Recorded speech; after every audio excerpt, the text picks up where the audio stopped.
All right. They must go with the greatest respect. Honorable members, let me start with the last point about this being an oral reply. The questions were submitted to the President in advance, and therefore you would expect him to have thought about his responses, and so that you can also get them in writing as soon as he finishes. He provided it. He will read his answers. This is what he has done before. The prompt is really what a choice that he would have made to want to do it, so that he can present in a manner that he feels fit to our convenience, but to the convenience of his presentation, of the answers we sought from him. So I'd like us to proceed on that understanding, including the fact that there are differences of opinion about these matters. Can you allow me to let us go ahead, Honorable Member? Please, let's do that. There are substantial issues we want to hear answers to, and so I would plead with us to proceed on that understanding. Thank you for your appreciation. Members may press the button on their desks if they wish to ask a supplementary question. And I wish to remind members that names of members requesting supplementary questions will be cleared as soon as the fourth supplementary question is answered. The first question has been asked by the Honorable P.T. Mantashe, the Honorable the President.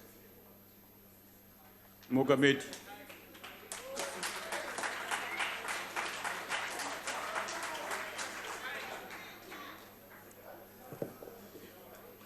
Honorable Speaker.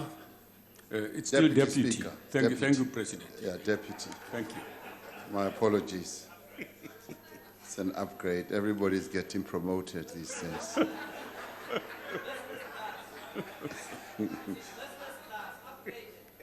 Let me start off by congratulating Mr. Steenhuisen, Honorable Steenhuisen, and Honorable Mazzoni for acceding to the new positions. And I hope that they will execute their responsibilities with a lot of effectiveness, as we expect. So congratulations. That's where the upgrade is, President. I had wanted to say to Honorable Ndozi, one should be careful what one asks for, because you never know what you can get. The Minister of Finance used these teleprompters yesterday, and they forgot to lift them off. So I'm taking advantage of what was left. It's a leftover by the Minister of Finance. So sometimes you can pick up leftovers, and they are quite useful. Honorable Deputy Speaker, let me start off by making an announcement. I have been requested by the Minister of Sports, Arts and Culture, Honorable Natim Tetra, who is currently in Japan, waiting to attend the final, and he's directed me to join him, which I will be doing after this question and answer. But he requested, he said, President, I know you're answering questions in the National Assembly. Could you kindly make the following announcement, that we would like all South Africans tomorrow on Friday at 1300 hours, 1 p.m., to either wear the Springbok jersey if they have one, to pause for a moment of silence wherever they are, and to, if they are in vehicles, to blow their horns at 1 o'clock, so that we send a very clear support message to the Springboks.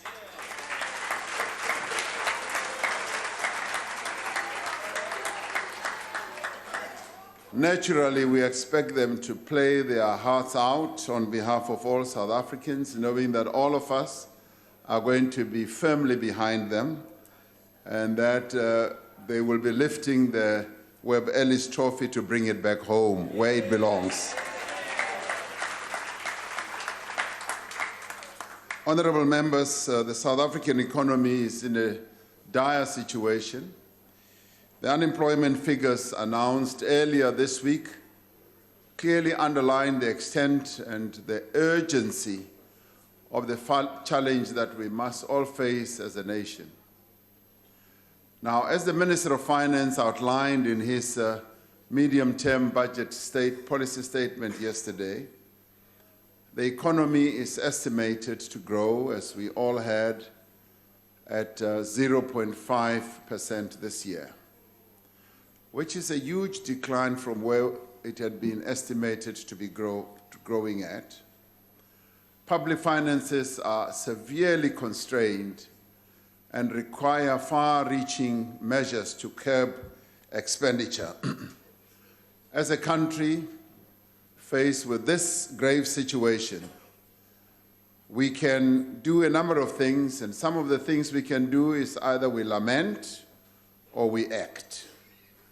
We have chosen to act by confronting these challenges and to undertake the painstaking work that is required to rebuild our economy and restore it to a path of growth. That is what we have chosen to do. The measures that we have embarked upon are in support of the vision that is set out in our National Development Plan, which guides the measures that government needs to take to remove race, gender, and class as determinants of economic and social advancement in our country. The medium-term strategic framework provides a 5-year program to advance towards the 2030 vision that all of us have embraced of our National Development Plan. Now, at the center of this framework is the achievement of greater economic inclusion, which we hope to achieve through job growth, skills development, and the reduction of poverty. Now, this is necessary to achieve a South Africa that belongs to all the people who live in it and where the wealth of the country is shared amongst all its people. This means that we need to grow the economy and ensure that it benefits all South Africans, not just some South Africans. One of the ways of generating growth, as we all know in the economy, is to increase the level of investment so that we have firms and companies that can create jobs. Our drive to significantly increase investment in the economy is gathering momentum, as we heard from the Minister yesterday. Next week, we will hold the second South African Investment Conference, where around 1,500 investors and business people will gather in Johannesburg to consider the wide range of investment opportunities in our country. We are heartened by the fact that the turnout to the investment conference has exceeded our expectations, in that we've got that number of investors and people who are interested in investing in our economy for the first time and to invest further, who want to come to our conference. And we are at a stage now where we're beginning to turn people away. Now, vital in the effort to drive investment is our infrastructure build program. We've said in the past that infrastructure is one of the key drivers of economic growth. It has served us well in the past, and we all saw how well that drove the economic growth in our country leading up to 2010, where there were cranes throughout the length and the breadth of our country and yellow equipment, building and planting infrastructure into our country. Now, infrastructure build decreased significantly over the past few years. It was with a view to addressing this problem that we decided to set up the Infrastructure Fund, through which we aim to mobilize funds, as I once said in this very house, from various sources, both public and private, to invest in priority projects that will expand the capacity of our economy and create jobs and improve service delivery. Where do we want them to invest? We obviously want to build bridges, we want to build dams, we want to build roads. Yes, we also want to build social infrastructure like houses, hospitals, and all those types of infrastructure built up projects. This is taking place alongside and in support of the implementation of an enhanced industrial strategy. Now, as part of this strategy, we are working with industries that have a high potential for growth on master plans to expand their production and contribution to job creation. During the State of the Nation address, I did say we now want to focus on various sectors of our economy and drill deeper down and see what level of growth we can extract from various sectors of our economy. And we have started to do that. And master plans of variety of sectors are going to be announced soon, and some are already ready to be announced. To address in particular the spatial distortion within our economy, which has both racial and gender dimensions, we are developing special economic zones.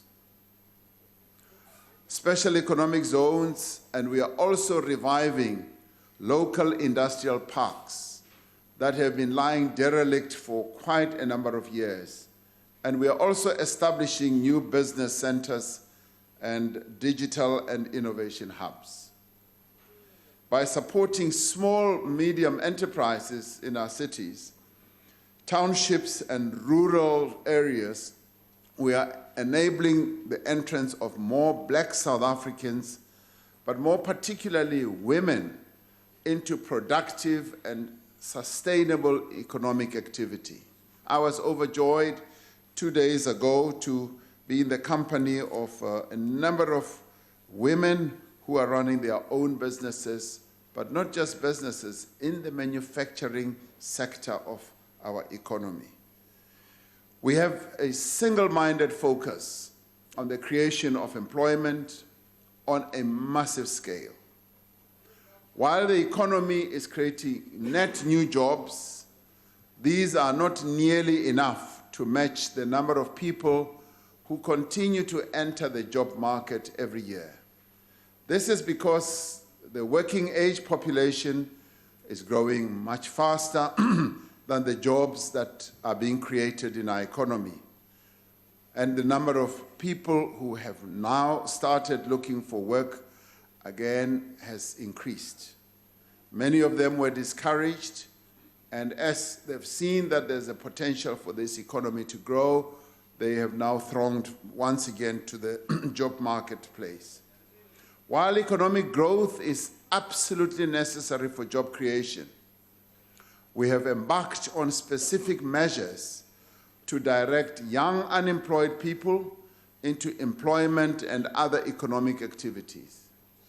Now, this program aims to ensure that every young person in South Africa has a place to go, is given a chance, whether in further education or training, skills development, employment, work experience, entrepreneurship, or youth service.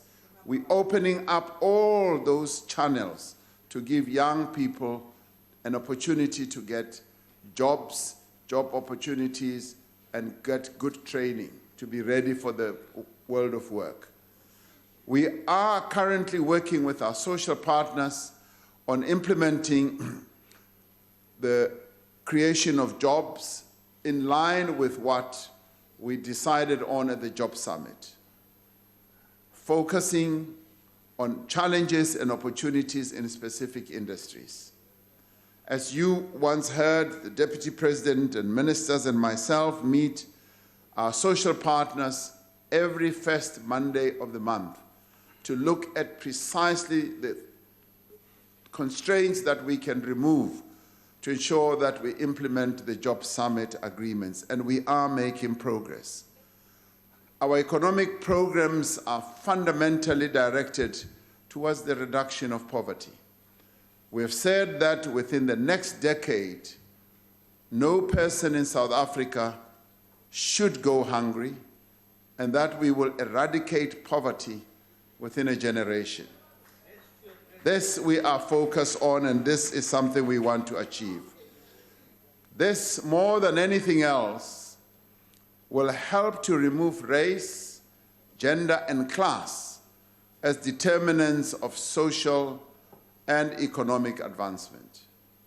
We are working on programs to reduce the cost of living, and I've often said that the cost of living in our country is rather too high, and one is not only focusing on data prices, transport prices, it's a whole variety of areas where the cost of living is excessively high and has an overbearing effect, particularly on poor people.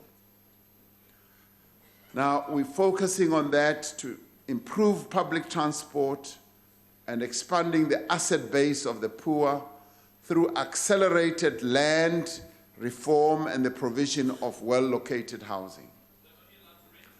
We are working to improve the quality and accessibility of health care for the poor, and through the introduction of the NHI to reduce the massive inequalities between the public and private health sectors. The national minimum wage, which came into effect or operation in January of this year, aims to raise the income of the lowest paid workers and reduce income inequality.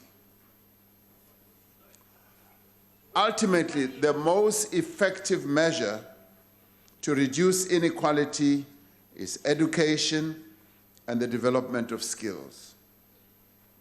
Since the advent of democracy, we have made great strides in making education accessible to Black South Africans, women, and the working class.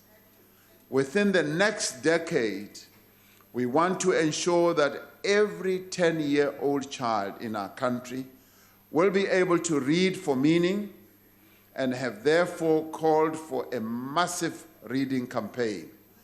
This is taking place alongside the work that is being done to improve the quality and the outcomes of basic education, the expansion of free tertiary education to students from poor and working class families, greater investment in TVET colleges, and the expansion of workplace learning.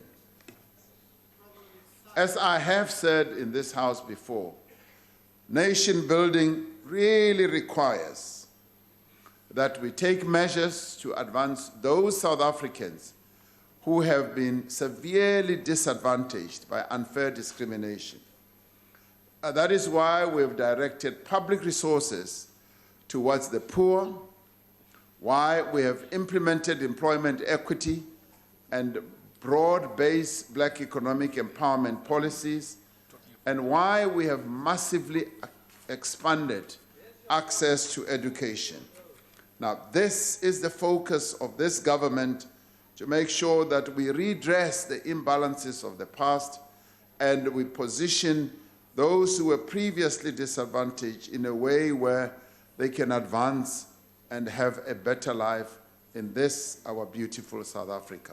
Thank you, Honorable Deputy Speaker. Thank you. Before we give Honorable Mantashe the chance, can you join me, members, to welcome members of the LGBTQIT+ from the Triangle Project in Cape Town.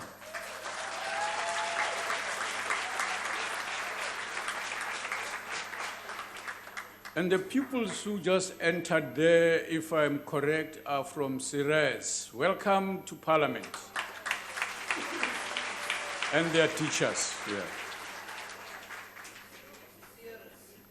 Serious indeed, not serious.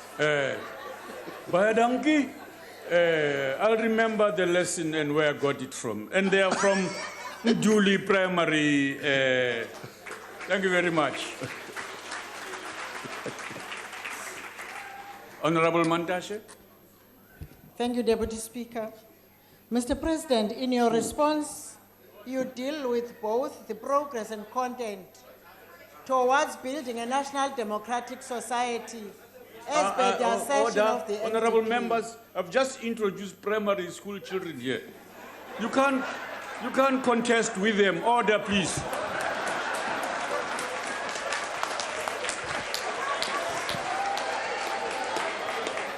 And they are absolutely disciplined up there in the gallery. No members. Allow Honorable Mandashe to respond. Go ahead, Honorable Member. In your response, Mr. President, you deal both with the progress and content towards building a national democratic society as per the assertion of the NDP.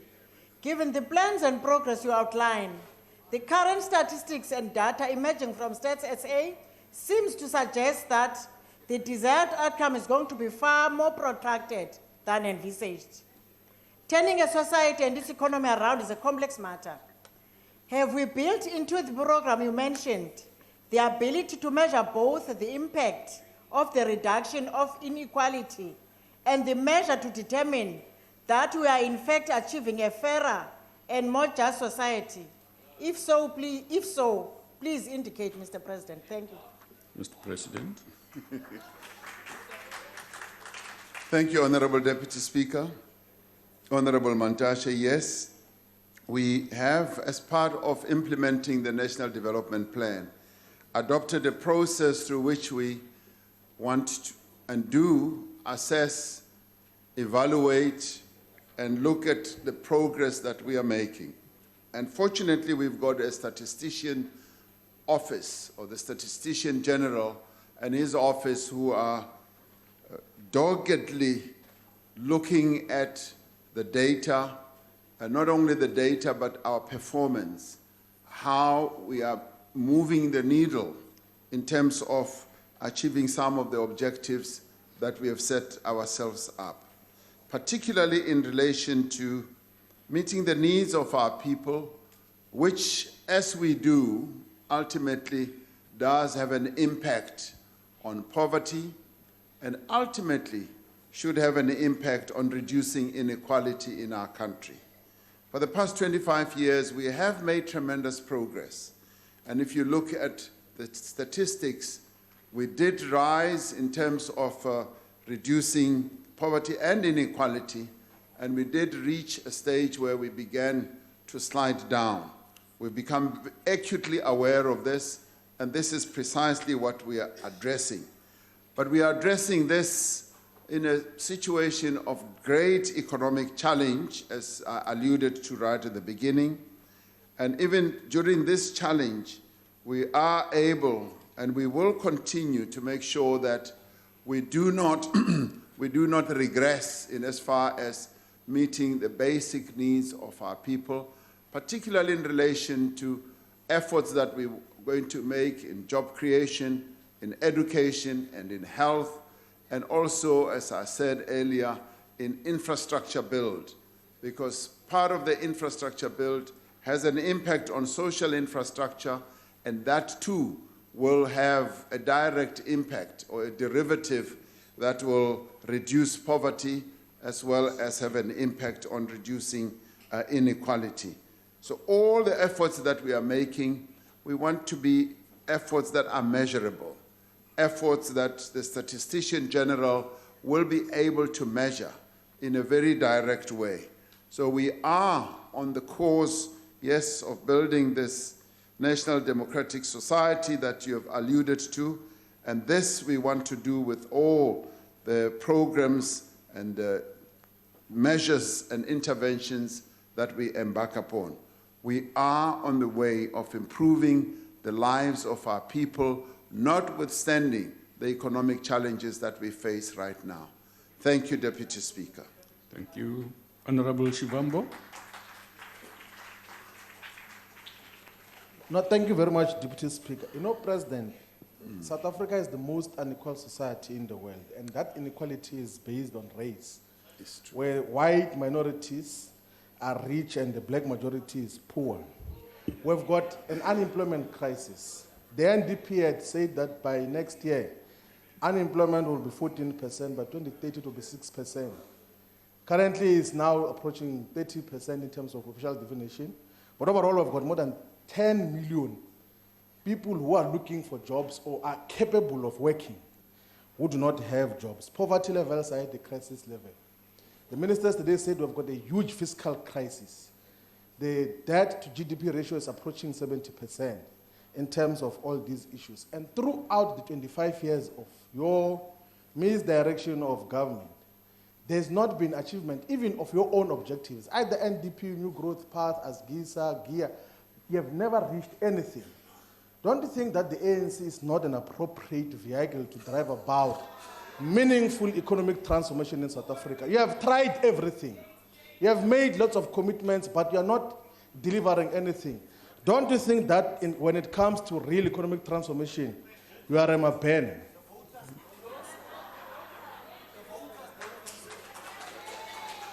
No, I don't think that the governing party is an inappropriate vehicle to transform this country. In fact, the governing party is the one that is transforming this country and has done a great deal.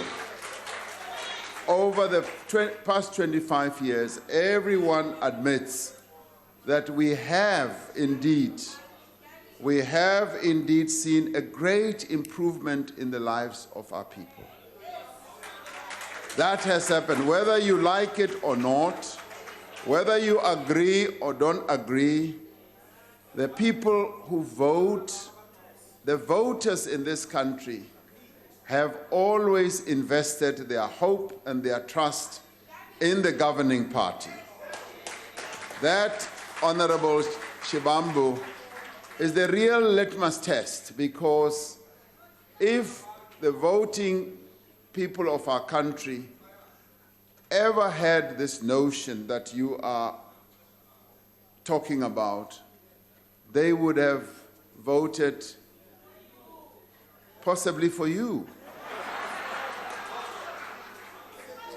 Now, the fact that they have continued for the past 25 years to vote for this party, which you say is an inappropriate vehicle, means that they know precisely what they are investing their confidence in.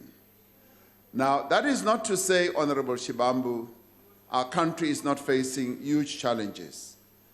And all the issues that you have cited are absolutely correct. I will grant you that. We need, obviously, to generate growth in our economy. And I thought you would also touch on, we need to change the structure of our economy. You didn't touch on it, and I will say it on your behalf. We do need to change the structure of our economy, because our economy from get-go, for over 300 years, has been an economy that has just been constructed and structured in a way where it benefited or looked after the interests of a minority. The majority of our people were never, yes, white people, the majority of our people were never really seen as active participants in this economy. Now, if you look at the policies that have been adopted, the laws that have been passed even in this parliament, you will see that efforts are being made to change the structure of this economy, to reposition this economy. If you listen carefully to what the ministers come and present here, you will have heard that nearly everyone, all of them in fact, in terms of laying out the policies, their plans, as well as the laws that are put forward to Parliament, are essentially geared to changing the trajectory of this country, transforming this country, and making sure that majority people of our country do have a better life and become active participants in the economy. Now that has happened. Many more Black South Africans are beginning to participate meaningfully in the economy. Young people are becoming more educated and learning the real outstanding, wonderful skills that Verwoerd never wanted them to get into. So now that is happening. And my good Honorable Shibambu, this is a revolution that is underway. You wait and see, and this revolution will unfold in your eyes, in your lifetime as well. Thank you very much. Thank you. Honorable Steenhuisen. Mr. President, thank you very much for your kind words, and I look forward to these engagements as we deepen our democracy in the service of the people of South Africa. I'm meeting you soon after this to shake your hand. Thank you. I'm looking forward to that, and I hope we have a cigar as well. Mr. President, I couldn't agree with you more that one of the biggest challenges facing the country is building a more just society where race, gender, and class no longer determine one's path in life. The best way to achieve this is through the greatest levelers in our society: quality basic education and quality healthcare. A good basic education, in particular, underpins an aspiration economy and does more to address inequality than any other intervention. It allows us to ensure an equality of opportunity without having to engineer an equality of outcome. If we agree on this, Mr. President, then how do you justify the massive cuts to the provincial governments that were made by the Finance Minister yesterday, which are undoubtedly going to have to come from the provincial education and health budgets? President. The challenge that the Minister of Finance and indeed the Cabinet had was how do we deal with a number of challenges that we face. The first one is our tax collections have gone down, 53 billion down, and that is a hole that needs to be plugged and closed. Secondly, Eskom, which we all agree plays an overarching role in the economy of our country, needs to be funded, and you'll say bailed out. Now, if for instance, the government were to let Eskom go to the wall, this economy would collapse completely. And everybody agrees that you do need to support the state-owned enterprise because the economic life and social life of our country hinges and hangs on the fortunes of Eskom. Now, those two, only those two, the lower tax returns, the support that we've got to give to Eskom, have sucked out the money that we now needed to fund a number of programs. Now, funding those programs was looked at very carefully by Treasury. And in certain cases, we found that a number of departments, as well as a number of provinces, have not been able to spend all the money that they've been allocated. And Treasury is the best place entity to be able to have a globular look at all departments, and because they monitor this on an hourly basis, they've been able, if you like, to suck some money out of those departments and those provinces that would ordinarily have gone unspent. Now, what we have sought not to do is to cut spending in a drastic way across the board. And it's been a process where, for instance, we've been able to agglomerate quite a bit of money from all over, and the Minister of Finance did meet with his provincial MECs for finance. He spoke to the premiers as he did, of course, to his cabinet colleagues. And everybody realized that we are in a tight budgetary situation or fiscal situation, and everybody had to look at how their expenditure is currently configured.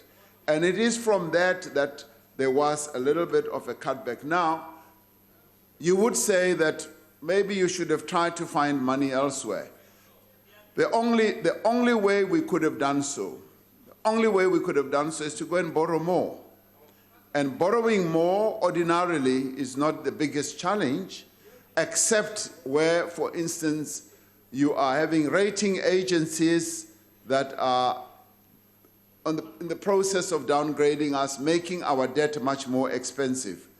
Now, we knew that whilst it could have been an option to go and borrow more, right now it is not the most viable option. We therefore had to look at how we, in a way, reprioritize our spending and cut it down. And it is for that reason that he also went to the executive, explained to the executive, and it will hopefully cascade down even to members of parliament in terms of how we travel, in terms of our pay scales and all that.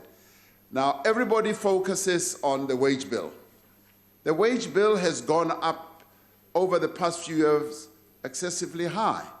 And obviously there are discussions that are going to ensue with Labour so that Labour is also in a position to understand precisely where the country is.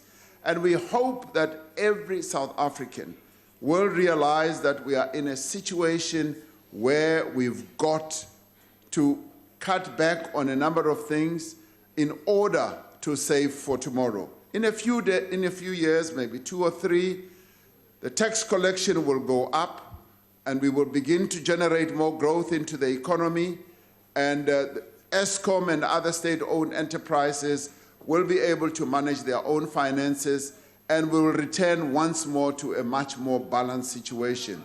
That is exactly what we are aiming to achieve. The budget policy statement that the minister released yesterday is aimed at achieving that, but also sending a clear message.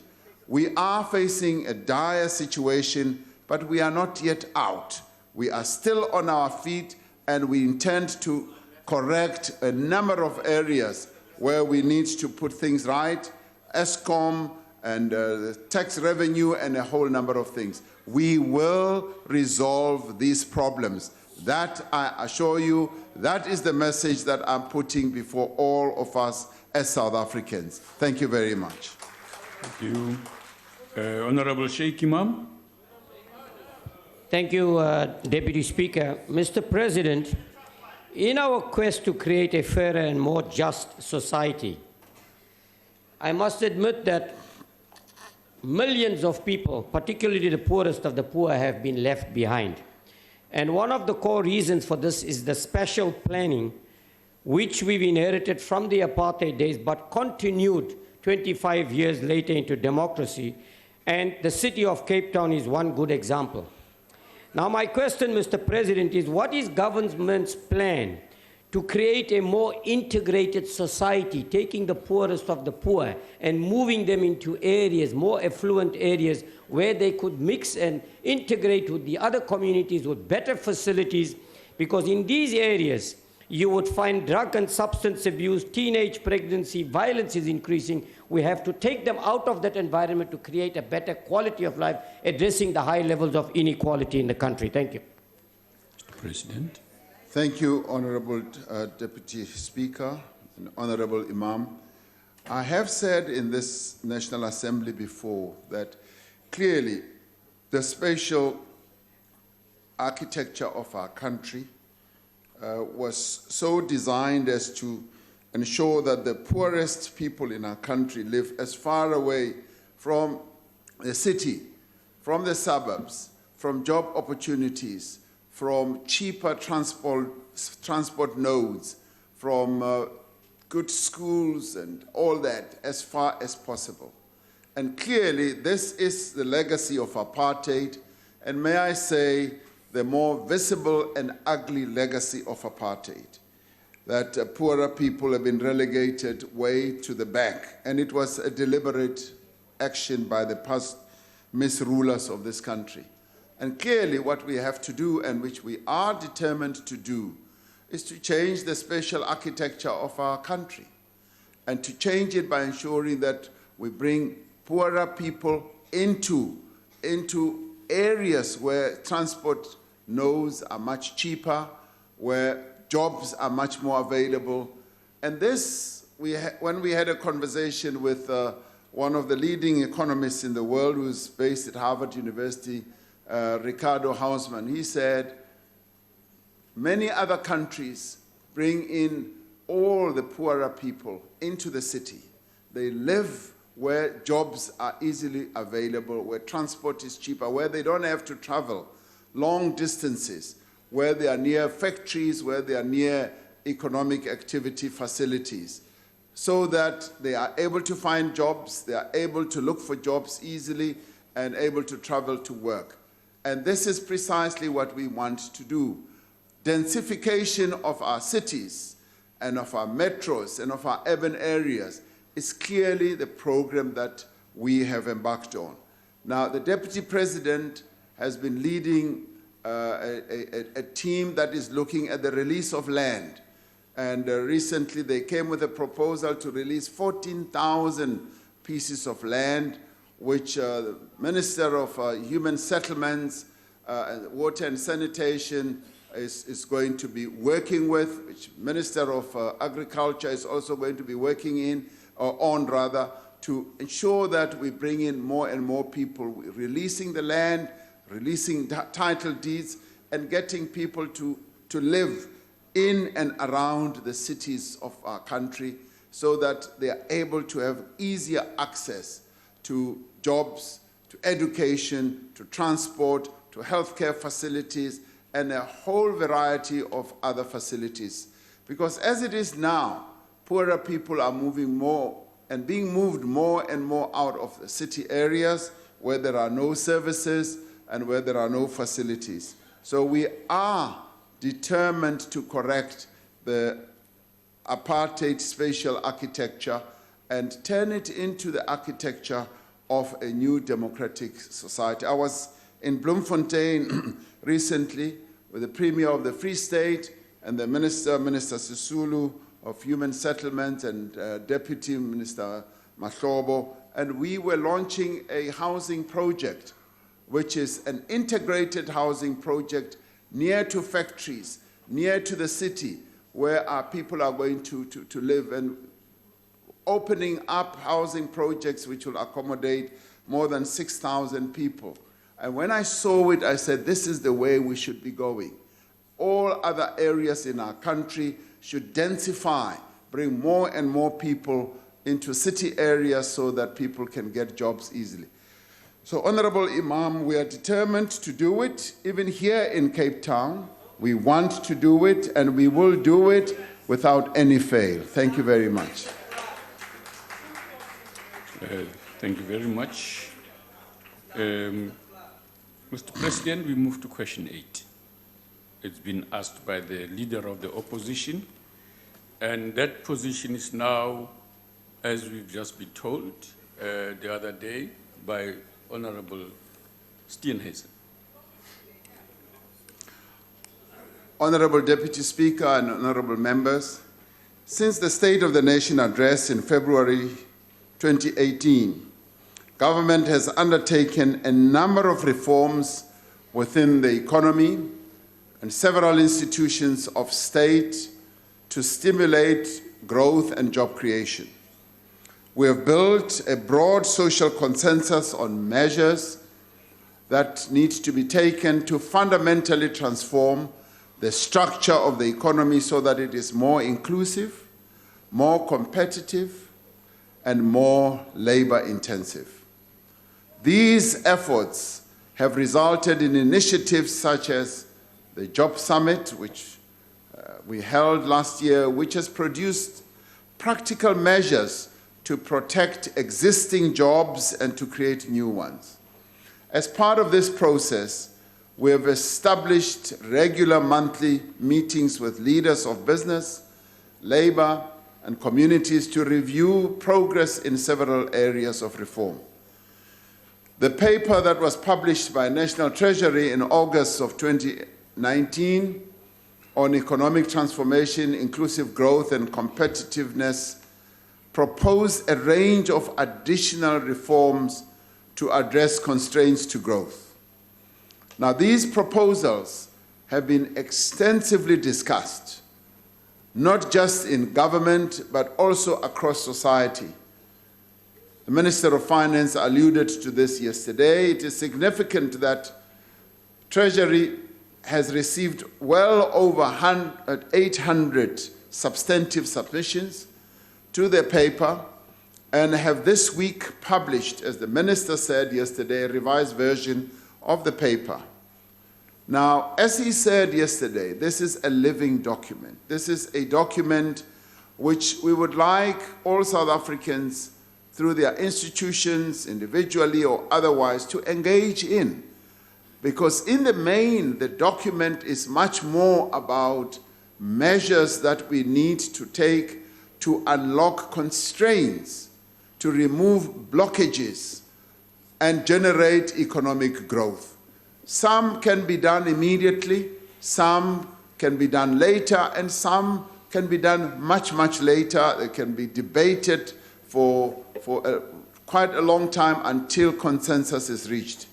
Now, several of the reforms that are proposed have already been acted upon, and we have seen important progress in several areas. Now, just to cite a few, we have embarked on an integrated series of interventions to increase youth employment. Now, the paper addresses the challenge of youth employment, and we have, through various discussions we've held elsewhere, the Job Summit and many other places, now embarked on various measures to address precisely this problem. Now, this youth challenge is being coordinated from the President's office through a program office, that execution office that we have established.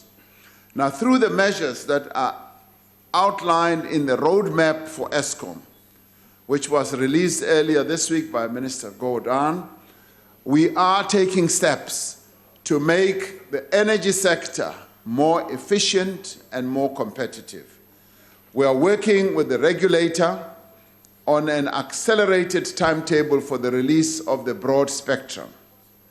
And we were able to have engagement with the regulator without obviously compromising the regulator's independence, and ask the timeline and the time frame that they have in mind in terms of their regulatory process. And they've been able to shed light on when the spectrum process will reach its fruition. We have strengthened our competition legislation, and we are reducing red tape as part of our efforts to improve the competitiveness of our economy.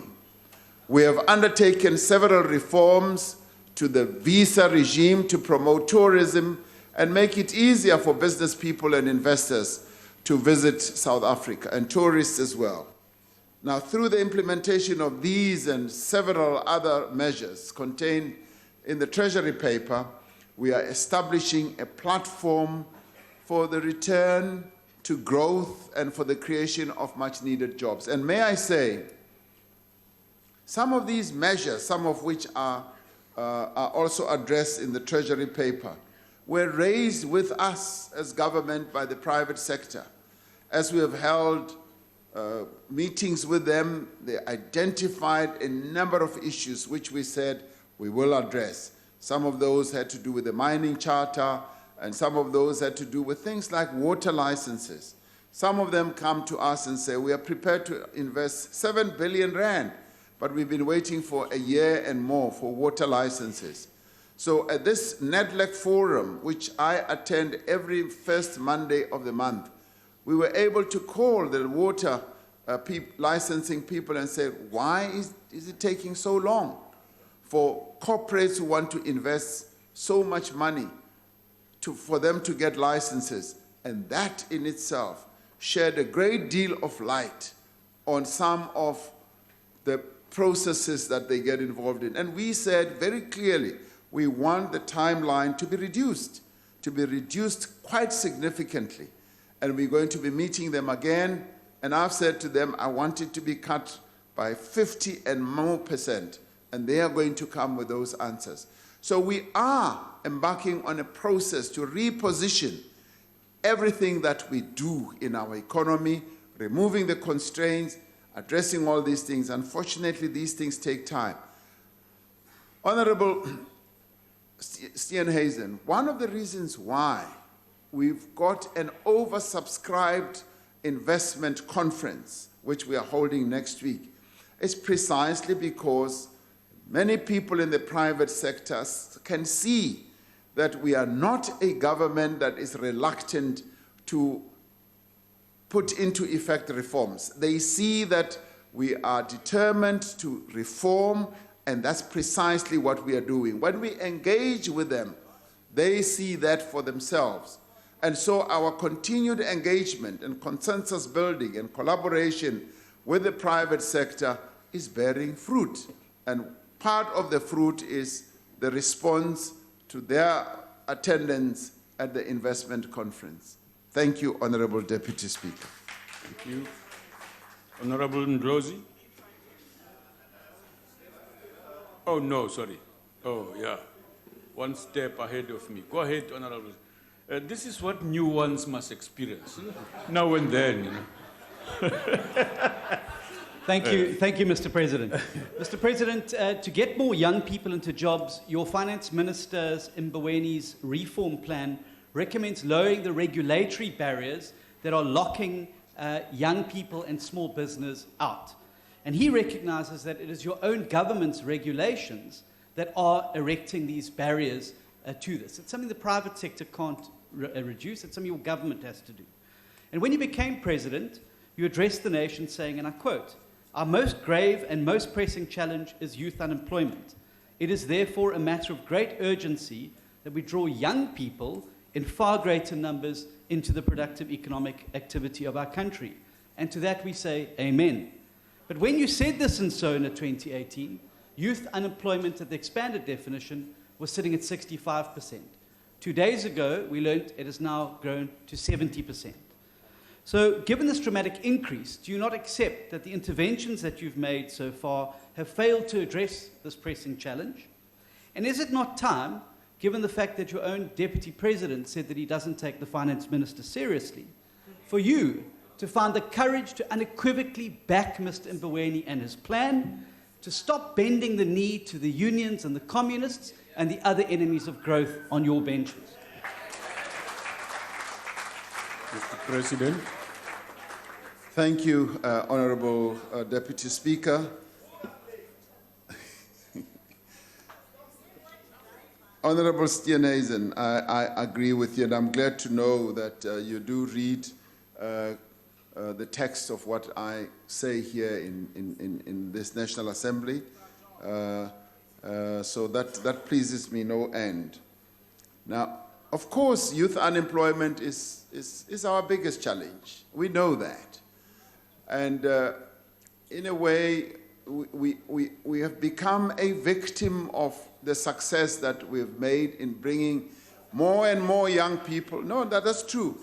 More and more young people are getting into education facilities, and they qualify, they get out, and when you meet them in the streets, they say, "You've given us an education, we now have certificates, but we don't work."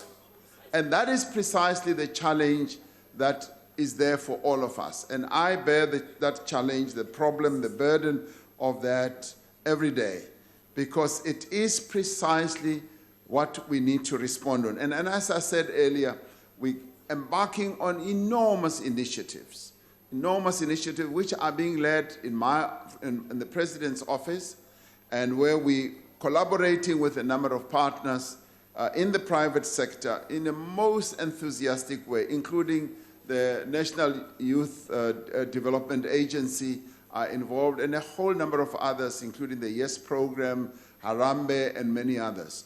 So all those are now working on a major intervention that is going to bring in a number of young people we are going to count in the hundreds of thousands to try and reduce the level of unemployment amongst young people.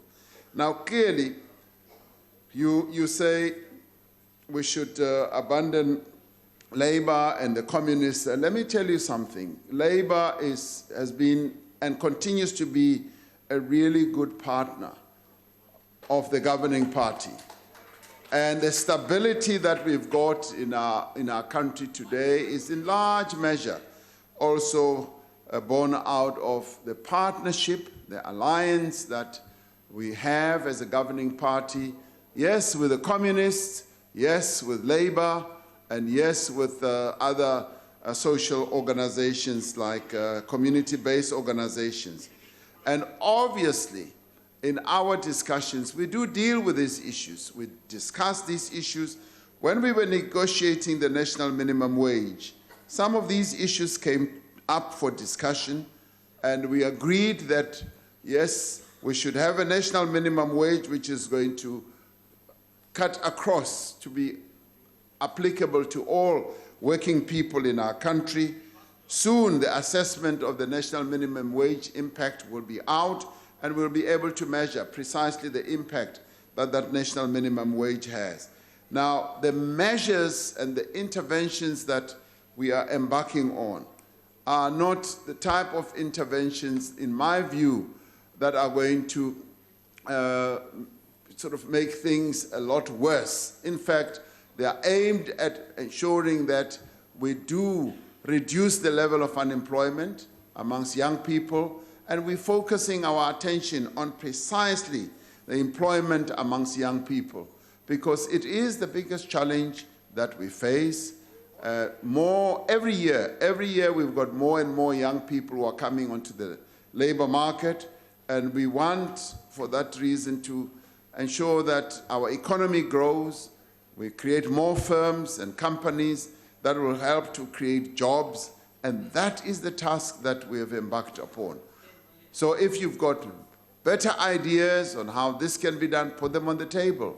Rather than lament, we say, let's all act and let's work together to address this challenge. Thank you very much. Thank you, Mr. President. Honorable Ndlozi, it is your turn now. Thank you, Deputy Speaker. Mr. President, the paper of Mr. Mboweni speaks about a continuation with IPPs that have been a big problem financially to Eskom, privatization of water and irrigation services. But most importantly, the paper's perspective on spectrum allocation. We have a big problem in the telecoms of a duopoly where Vodacom and MTN own about 71% of the market share.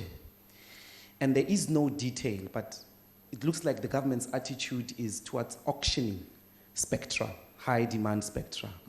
If you auction, you are selling. How will you break the duopoly? If you want to break the duopoly and you are selling the spectrum, the obvious reality is that the big players have more money, and therefore there won't be competition. Data prices won't go down as a result, despite the fact that they keep promising, as it were, that that allocated spectrum will help them or will help the end user to have, much more relief in relation to data prices. But you'll never have competition with that route. What exactly is the government's position? And in particular, with breaking the duopoly of MTN and Vodacom? Yeah. Honorable Deputy Speaker and Honorable Ndlozi, you will have heard me speak here in this National Assembly about addressing, and in a way, if you can use the type of term that you would use, attacking the monopoly structure of our economy and breaking up monopolies. The competition law amendments that we've put in place are also aimed at doing precisely that.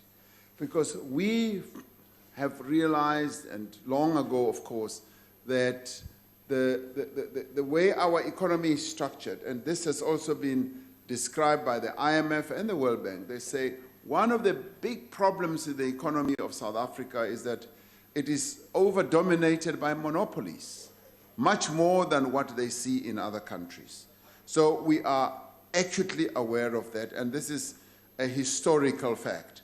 So we want to address that. Now, if you've listened very carefully to Minister Stella Ndabeni-Abrahams, as she has put forward the proposal or the policy position on the spectrum, you will have heard her say, we're going to allocate a portion of that spectrum to those who were previously disadvantaged. So there is going to be a portion which is called the WAN, where there will be opportunities for the smaller and if you like, the newly established entities that want to play in the telecom space. Now, that has been set aside. But we've also got to realize that those smaller ones will obviously need funding. They will need money, and that is where they will need to be supported greatly. That's why they will be able to have this allocation and be able to go and raise money with it. At the same time, you've got the big three, or the big four, Telkom, Cell C, Vodacom, and MTN. They're all players in this field. And you've got a number of other subsidiary ones, Liquid, whatever, and so forth. They're all players in this space. And so therefore, auctioning a portion, Honorable Ndlozi, if you are still listening, auctioning a portion of that spectrum to those raises money for the fiscus, so that the fiscus is then able to utilize that, because they, in the end, are going to participate in this, and they are going to make huge investments, which we should welcome.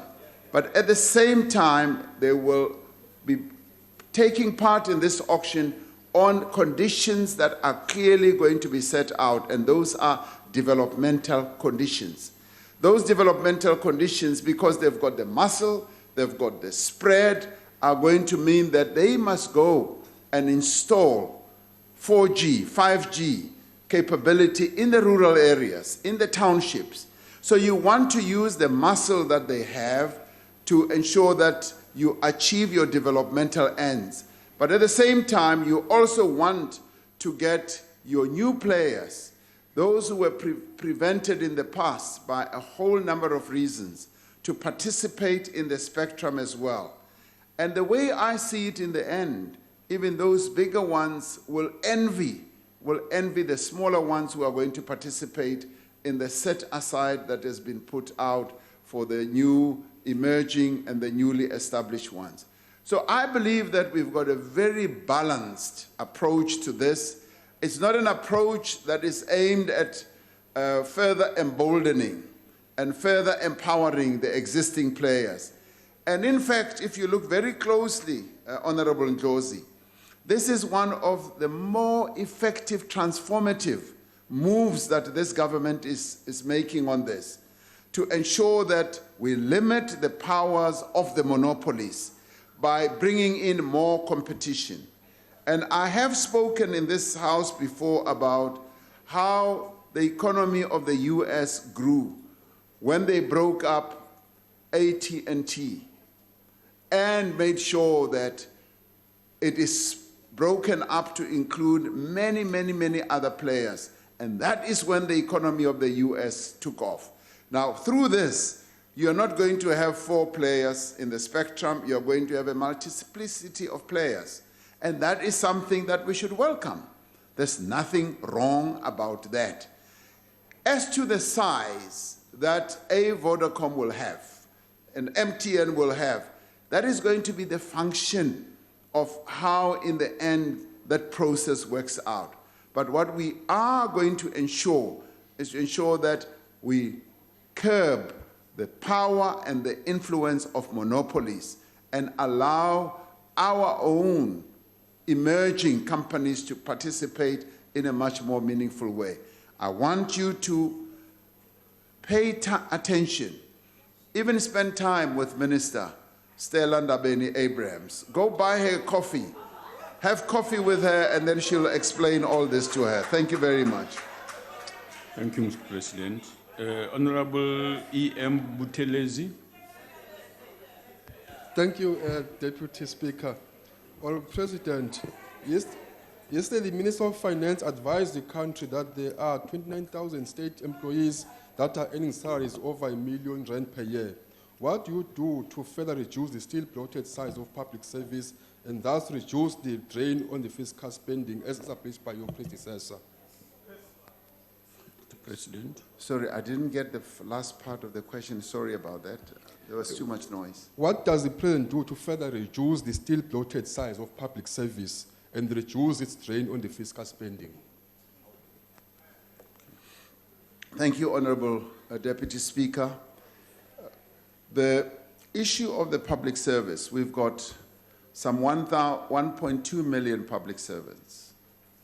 And our aim is to have one single public service that will include those people who work in local government, who work in provincial government structures, and obviously to join the ranks of the nurses and the police and other civil servants that we have, our soldiers and all that. Now, if you were to talk to the Minister of Police will tell you that he is short of a couple of thousands of people who should be brought into the police service so that the objective that he has set himself out to achieve on behalf of all of us, safety of South Africans, is achieved. So he has a shortfall in the men and women who should work in the police. If you should talk to Minister Dr. Mkhize, he will tell you that he needs more nurses, he needs more doctors, because our population has grown, our hospitals need more of those health workers. And if you were to talk to a number of other people who work in the state sector, they will tell you that they need more warm bodies, more pairs of hands to do the work. Now, right now, as the Minister of Finance said, the public wage or the salary, the civil service wage takes about 46%.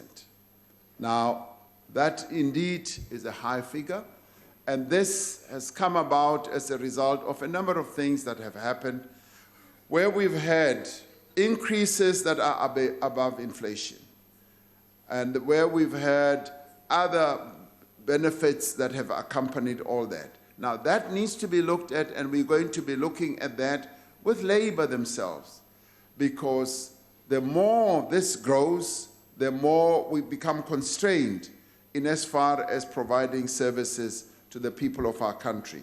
Now, you want to know what are we going to do? What we are going to do is actually to have thoroughgoing discussions with labor precisely about this situation that we are currently facing as a country, so that all of us can be joined in our understanding of what it is and what needs to be done. And I believe that the leaders of our labor movement in our country are sensible people. They have an acute way of analyzing situations and understanding situations, and they will realize that indeed we've got a serious challenge on our hands and we've got to address it.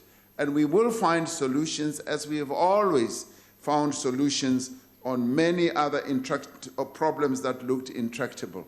So we are going to be sitting down and negotiating with labor to address the situation that we find now. Thank you very much, Honorable Chairperson. Thank you. Honorable Wessels. Thank you, Deputy Speaker. Honourable President, one of the priorities of the plan is labour-intensive growth, with the agricultural sector as the catalyst. But will there be an agricultural sector left when this plan is eventually implemented? Currently, farmers are going bankrupt, and the prevalence of bankruptcy are increasing because of the ravaging drought amidst exuberant input costs and policy uncertainty. Is it not time to do something now and not wait for this plan? What will your government do to urgently protect commercial agriculture? Is it not time to consider implementing protectionism for our agricultural sector? I thank you. Mr. President. Honorable Deputy Speaker, we are determined to not only protect but to grow the agricultural sector of our country. We have identified the agricultural sector as the one sector that can generate growth and in fact can employ well over 1 million people. That is what the National Development Plan said, and that is what we have also come to as the government in terms of the measures and the interventions that we want to embark on. Now, Minister Didiza has put forward the plan that she has, and obviously working together with other colleagues. It is aimed at, one, yes, ensuring that we support the commercial agriculture sector in our country, and not only support it, also through difficulties and challenges such as drought. They will come up with programs that are going to support farmers when it comes to drought situations or situations of calamity, but at the same time to promote farming amongst those who were prevented from participating in farming, either in terms of opportunities, lack of land, lack of support that they've never had from government, and also no access to markets. So we're promoting all that and ensuring that many, many more black people who want to be farmers. And I know that for a fact because I'm a farmer myself, and I know that many black people want to be in in farming. They want to farm cattle, food production. They want to farm, crops and the grains and all that and fruit. And we need to open opportunities for them to participate in that sector.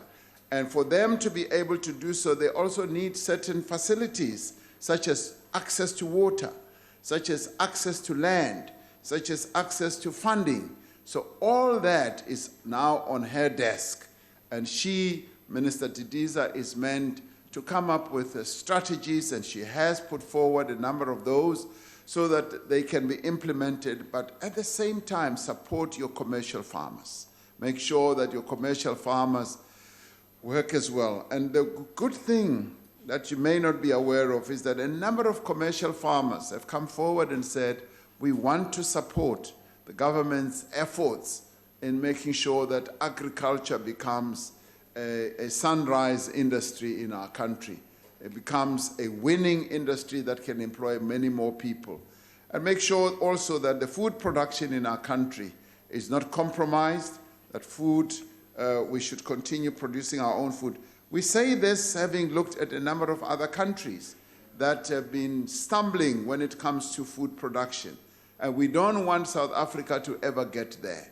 In fact, we want to be a net producer of food and export. And one of the things that we are doing is to support our exporting farmers.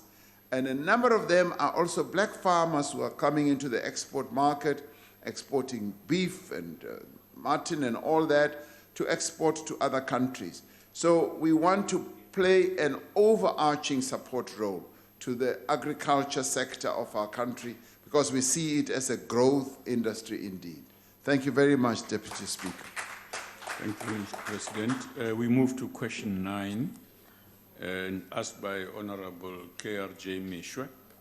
Mr. President.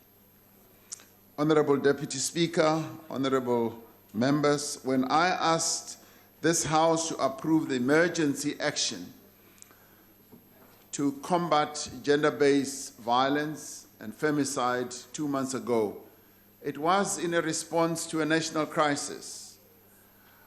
And I was very pleased that this House responded positively, and members who spoke very positively from the heart.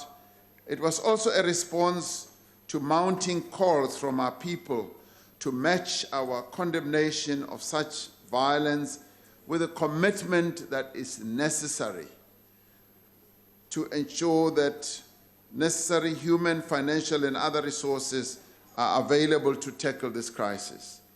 Since I announced that government would commit 1.1 billion towards the implementation of the plan, National Treasury has written to key departments in government and entities asking them to urgently identify funds that can be reprioritized. Departments must be commended for readily and swiftly responding to this call. We are now in a position to allocate more than 1.6 billion rand from 2019 to 2020 financial year baseline spending allocation. No longer 1.1, but 1.6 billion has now become available for this purpose. Now, departments have done that, and we are very delighted. Accountability for the expenditure on the reprioritized funds lies with the various departments themselves. The multi-sectoral interim steering committee established after last year's presidential summit on gender-based violence and femicide will continue to play a key role in driving the implementation of the plan. It will, amongst other things, review, but it will also monitor and evaluate progress and ensure that there is adequate budgeting and resourcing to support the 5 key pillars of the plan. As an example, an amount of 179 million rand has been allocated to education, has also been allocated to raise awareness and to ensure that we do have an effective prevention program. We know that gender-based violence often has roots in social, cultural, and other norms that perpetuate patriarchy and chauvinism. We also know we have to focus on prevention as the first point of intervention. The Department of Social Development, in collaboration with other departments, will drive the rollout programs. And these rollout programs are going to take place throughout the country. That will engage with men's forums or formations, traditional leaders, students' organization, youth formations, offenders inside prisons, officials working in the criminal justice system, and communities at large. Work is being done to enhance our current legal and policy framework to make it more responsive to the needs of survivors of gender-based violence. This includes bail and sentencing reform to ensure that perpetrators face justice and that the law acts as an effective deterrent. Now, this funding will ensure that legislation that has been pending for quite a long time is also finalized, and where necessary, that the capacity is made available for new laws to be drafted as well. An amount of 517 million rand will go to care and support of survivors of gender-based violence. 200 social workers will be appointed to provide targeted services to survivors at various social service centers, including at the national network of Tutuzela care centers. Now, this is a phenomenal achievement, and this has been done through the discussions that the people who are participating in the sector have come up with. It will also be used to support social services for survivors at local and district municipality level. The plan, furthermore, calls for the creation of more economic opportunities for women who are vulnerable to abuse because of poverty. Now, the budget for this intervention is still to be finalized through the ongoing reprioritization process, as is the approximately 20 million rand still needed to strengthen accountability measures. Now, to ensure that the reallocation of resources has the necessary impact. Government is working with civil society and other partners to ensure that all of these measures are implemented with urgency. Given the breadth of interventions, this is a challenging undertaking, but we are confident that working together we will succeed. And particularly, I must commend the compatriots of our country, the women of our country who are in the committee, in the structure, because they have been working for hours and hours and days in and days out and weeks to put together a more effective plan in this. And they are going to make sure that indeed that this does succeed. Professor Olive Shisana in the presidency is leading this process, and she is doing extremely well working together with those who are in the various gender structures in our country. Thank you very much. Thank you. Honorable Gwahube. I think it's a... Honorable Misha, sorry. Hey, KRJ, I don't know what happened to me today. Is it Friday today? No, they are in a hurry for Friday, Mr. President. Oh, okay. Yeah, it's still Thursday. Someone on my left is in a hurry for Friday. Go ahead, Honorable Misha, my apologies. Thank you for your answer, Honorable President. 2 days ago, I read a newspaper report about a 91-year-old grandmother who told journalists that for more than 20 years, she has suffered abuse, allegedly at the hands of her own son. She told them that being in her own home is like being in hell because of the abuse that she and her 2 grandchildren have endured over the years from her 53-year-old son, who is allegedly very aggressive and has even attempted to rape his own mother after telling her that he wanted to sleep with her. Now, my question, Honorable President, is how will this 1.1 billion rands that has been redirected to the fight against gender-based violence benefit such grandmothers who live in fear of their lives and are being abused and raped by family members or members of their communities who take advantage of them because of their age and fragility? Mr. President, this grandmother is crying for help. So is there anything that the President can say now, hopingly that will reach her ears, that something is going to be done by the President who will ensure that her own son who has applied for bail and his case will be heard next week is not released to go back to her and abuse her? Thank you. Mr. President. Honorable Deputy Speaker, Honorable Misha, I read that story as well. And I took time to read it very carefully because I found it quite shocking and harrowing that a 91-year-old woman could be so traumatized and abused by her own 53-year-old son. Now, he is standing trial. The justice system has kicked in, and as you have said, he's going to seek to apply for bail.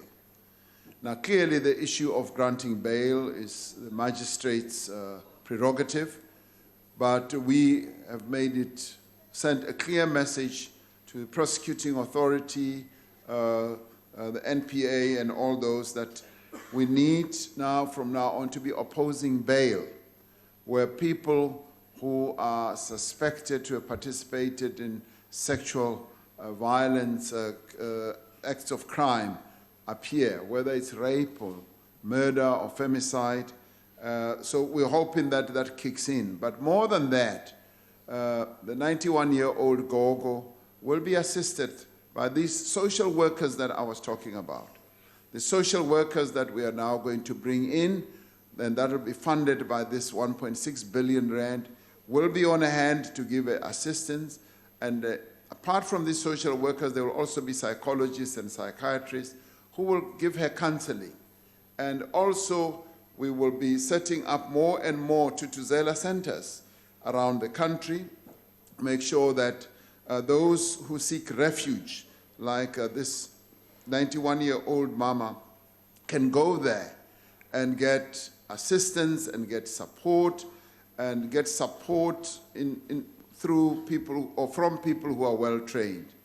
And clearly, obviously one of the things we have to do is to look at her own social situation, to look at the challenges that she is facing, and our social workers should be able to do that.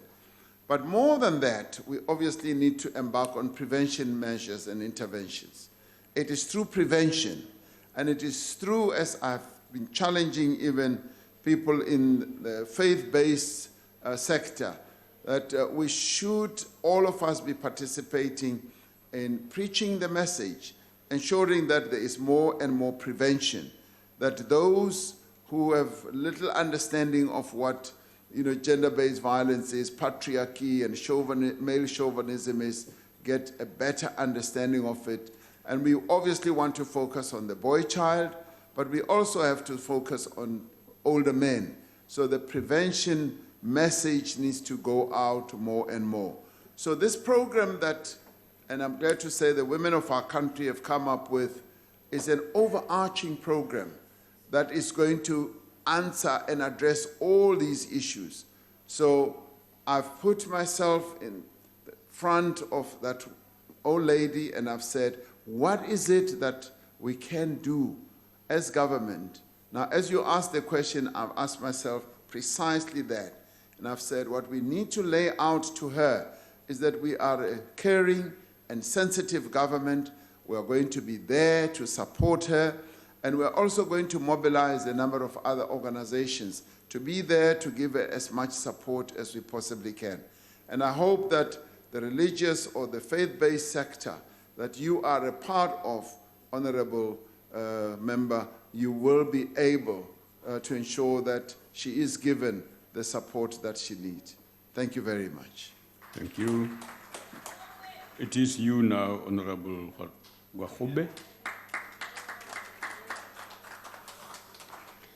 Mr. President, while we commend the commitment of an additional 1.1 billion rand to the fight against gender-based violence, this money will mean nothing if police cannot gather critical evidence. 2 weeks ago, the Police Minister Cele missed his own deadline for ensuring that police stations in the country have rape kits. It was revealed that 76% of our police stations didn't have adult rape kits and 69% did not have child rape kits. Earlier this month, you vowed personally to ensure that this injustice is rectified. Mr. President, women in this country are living in a war zone. How do you explain the spectacular failure by your government to keep women safe and to prosecute those who commit those crimes against them? Mr. President. Thank you, Honorable Deputy Speaker. The demand that has been made by our women is very clear. They want to live in a safe South Africa. They want to feel safe. They want to be able to walk around freely without being harassed because they are women. And that is something that I am committed to trying to achieve. And we are going to make all efforts. We're going to take all steps to ensure that that is the case. Now, this is an ongoing challenge. We have risen to the challenge. The women of our country have raised the issue at a higher decibel, and we have heard them. I went to a police station in Inanda recently with Minister Cele, and one of the things that I asked when I got there is to ask whether they have rape kits for adult women and for young women. And they said, President, we have. And they immediately lined up. No. Much as they knew I was coming, much as they knew, they had lined up. They had lined up in the police station. Now, maybe you should listen first. You really need to listen. We are dealing with a very serious matter. And I must say, Deputy Speaker, that I do object to members trivializing this matter by interjecting as I answer, because when they ask questions, I don't interject. And I do take, because we're dealing with a very serious matter. The women in our country are listening, and they don't want to hear heckling, because they want to hear the answers to the questions that you have raised. Now, let me, Honorable, No, Honorable maybe I Member. should keep quiet and not speak. Honorable Member, you can't, after a plea, continue to do exactly the same thing. It doesn't make sense. Absolutely. So if you want to scream, that door is open, you can go and scream to the loudest, not in the house here. President, please proceed. I hope members Now, reasonably will keep quiet. now, I do think we need to listen to each other when we come to this matter. This is a very serious matter. The women of our country, as you correctly say, have a sense that this country has declared war on them. And we need to work together rather than throw stones at each other. And I want to hear very clearly from the honorable member about those police stations that do not have those rape kits.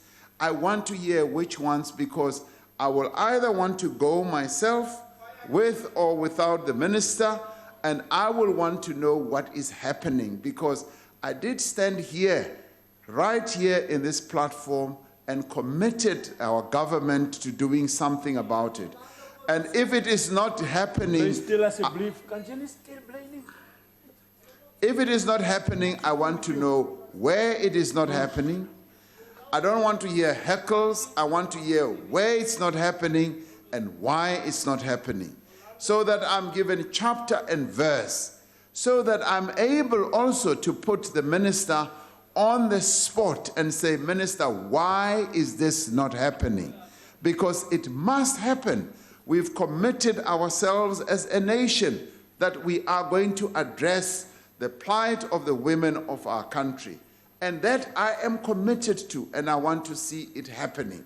So it really, really disturbs me a great deal to hear that 69% of our police stations do not have child rape kits, and 76% or so do not have adult rape kits.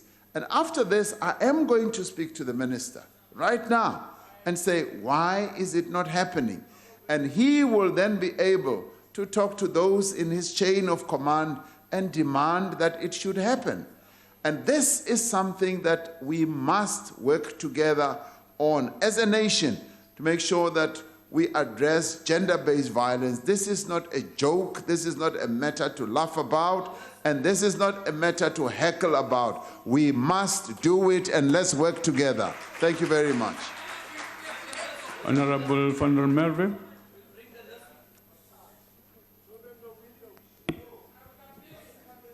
Thank you very much, Honourable Deputy Speaker. Honourable President, thank you very much for informing us that you've employed 200 social workers. But I want to bring to your attention that the state, your government, has actually trained 5,000 social workers who remain unemployed and are sitting at home and can be vital in the fight against gender-based violence.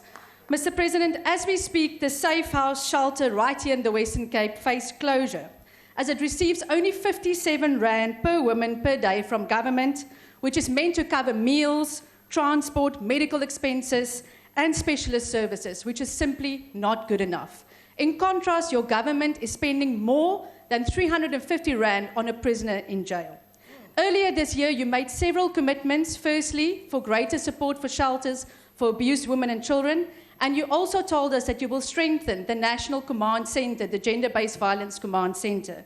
So my question to you is, can you please tell us today what interventions, if any, can you list as initiatives that your government has taken since your pronouncements to ensure greater support for shelters?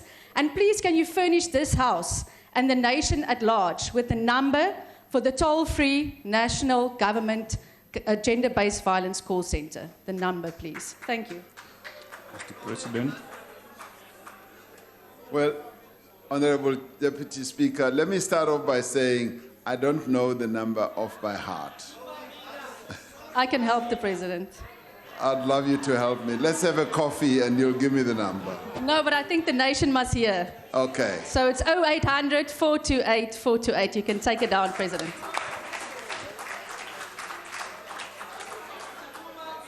I'll buy you a coffee. Thank you very much. Now, obviously, on all the issues that you have raised, you're right, we've trained a lot of social workers, and it's always pained my heart to know and to hear them, because one often meets them, to hear them say, I was trained, I'm a social worker, but I do not work. Now, clearly, with this reinvigorated program that we are embarking on, yes, we have employed 200, but I want to see us employing more, to ensure that we address this problem more closely. And so we will be paying attention to this and see how we are able to spread social workers throughout the country to address this problem, because it is also through social workers like the social worker that is going to be attending to Reverend Mekhes, the issue that he raised about that Gogo, the 91-year-old Gogo. So we want more social workers to be spread throughout the country, and so that they are able to pay attention, to show compassion, and to counsel the various people who are traumatized and subjected to gender-based violence. And obviously, yes, we don't want any center to close. This is not the time for centers to close. And that matter will also be looked at, and my staff are listening to all this, because I will be appalled to hear that a refuge center has closed at this point in time when we are dealing with such a huge, huge challenge. I want to be able, and we were going to give more details of the measures that we are now embarking upon on gender-based violence. We're going to do it through my weekly letter. We will be doing so because I need to give an updated report, and will be doing so shortly, of precisely all the measures that we are taking. And on that newsletter, I will imprint the call center number that you have given me today. And I will memorize it and remember it at all times, so that next time when you ask me, I will remember it. Thank you very much. Honorable Chirwa.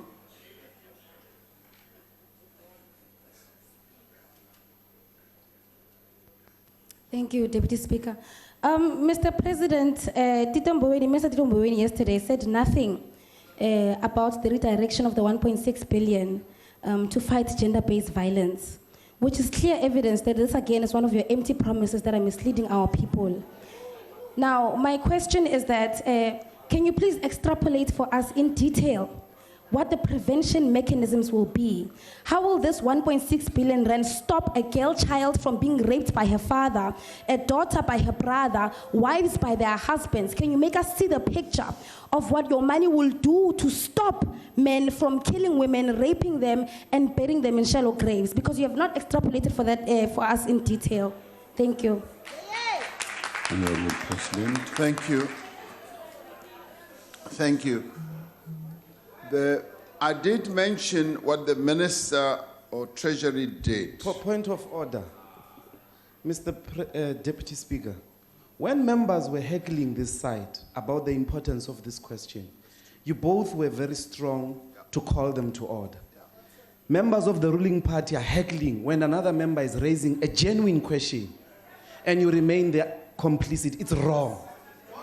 They were heckling at our member. Honorable member. Please call them to order, because all of us must be subjected to the same equal law. Honorable member, take your seat. Honorable members, the whippery here acted on this matter.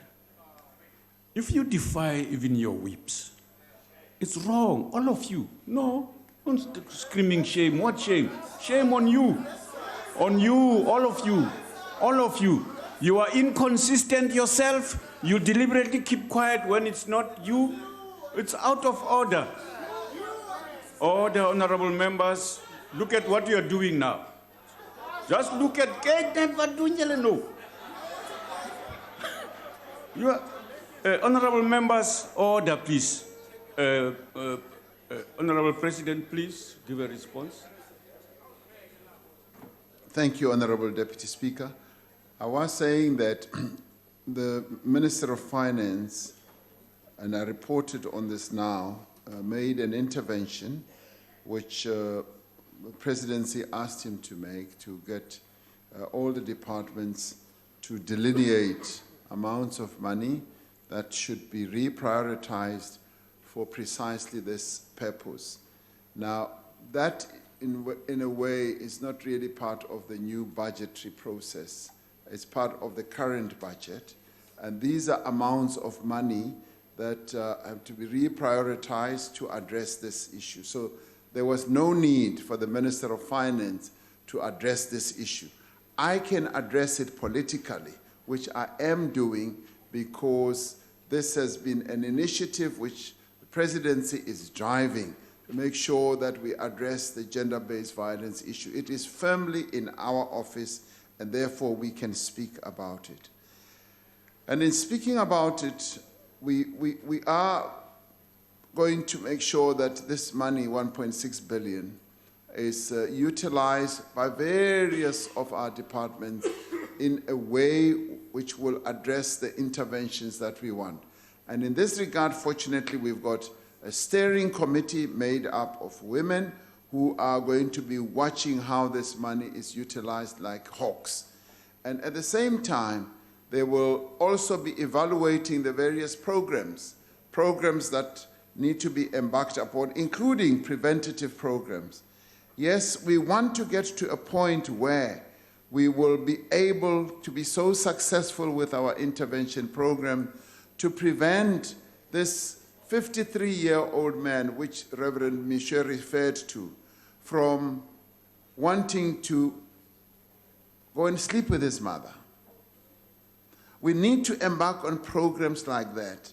And I did allude to that and said, all of us need to participate in embarking on programs that will deal with the moral fiber of our nation. Because when things like that happen, it's almost Sodom and Gomorrah. That's where we have arrived, where a young man or a 53-year-old man now wants to sleep with his mother. It is the most appalling moral degradation situation that we can ever imagine. It needs to be addressed. And we therefore need to address that, come up with preventative measures. Now, unfortunately, some of these things like rapes take place in confined places, in homes, and they're done by either people that the victims know and all that. But that does not detract from the fact that we have a responsibility, not only as government, but as a society, to deal with these challenges that we face. And our programs will be aimed at doing precisely that. And Honorable Member, the good thing is that those preventative programs are programs that are going to be designed, crafted by women, and we will embark upon them and implement them jointly together with the women of our country. So it's not going to be the sole responsibility of government. It is going to be the responsibility of all of us acting together. And I hope all of us raise our level of consciousness and alertness when it comes to that. Thank you very much, Honorable Deputy Speaker. Thank you very much, Mr. President. We move to question number 10, asked by Honorable K.D. Mahlatsi. Mr. President. Honorable Deputy Speaker, as I indicated in this House on 22nd of August, the report of the Presidential Advisory Panel on Land Reform and Agriculture has been presented to Cabinet and has been made available to the public for comment. Cabinet still needs to finalize its deliberations on the findings and recommendations of the advisory panel, and this advisory panel has produced several far-reaching recommendations to ensure that we correct the skewed distribution of land in our country, a necessary precondition to our objective of reducing inequality in our country. Now, this report recommends legal mechanisms to recognize, to register, to record, as well as to enforce a continuum of land rights so that all our people become right holders. The panel has called on government to immediately identify well-located and unused and underutilized pieces of land and buildings for the purpose of urban settlement and to prioritize poor tenants for upgrading their own rights. And in line with this recommendation, Cabinet itself has already taken decisions on the release of land for human settlements, as I was saying earlier. The advisory panel found that the mechanism of land expropriation without compensation is one of a range of methods that could be utilized to acquire land for the purposes of land reform. It further proposed circumstances in which such expropriation could be considered. Now, the panel's recommendations complement and reinforce the work being done by Interministerial Committee on Land Reform and Agriculture, the Interministerial Committee, which is chaired by the Deputy President, is tasked with coordinating and providing political leadership to accelerate land reform. The report of the panel has provided the country with a comprehensive, I believe, but also a just and sustainable approach to land reform. Cabinet is therefore determined to shortly finalize its considerations of the recommendation so that the land reform process can proceed at a faster rate and have greater impact. It is therefore necessary not only to address the plight of the landless in our country, but to boost the economy, to create jobs and reduce poverty, particularly in the rural areas of South Africa. I thank you, Honorable Deputy Speaker. Thank you. Honorable Mahlatsi. Thank you, Deputy Speaker.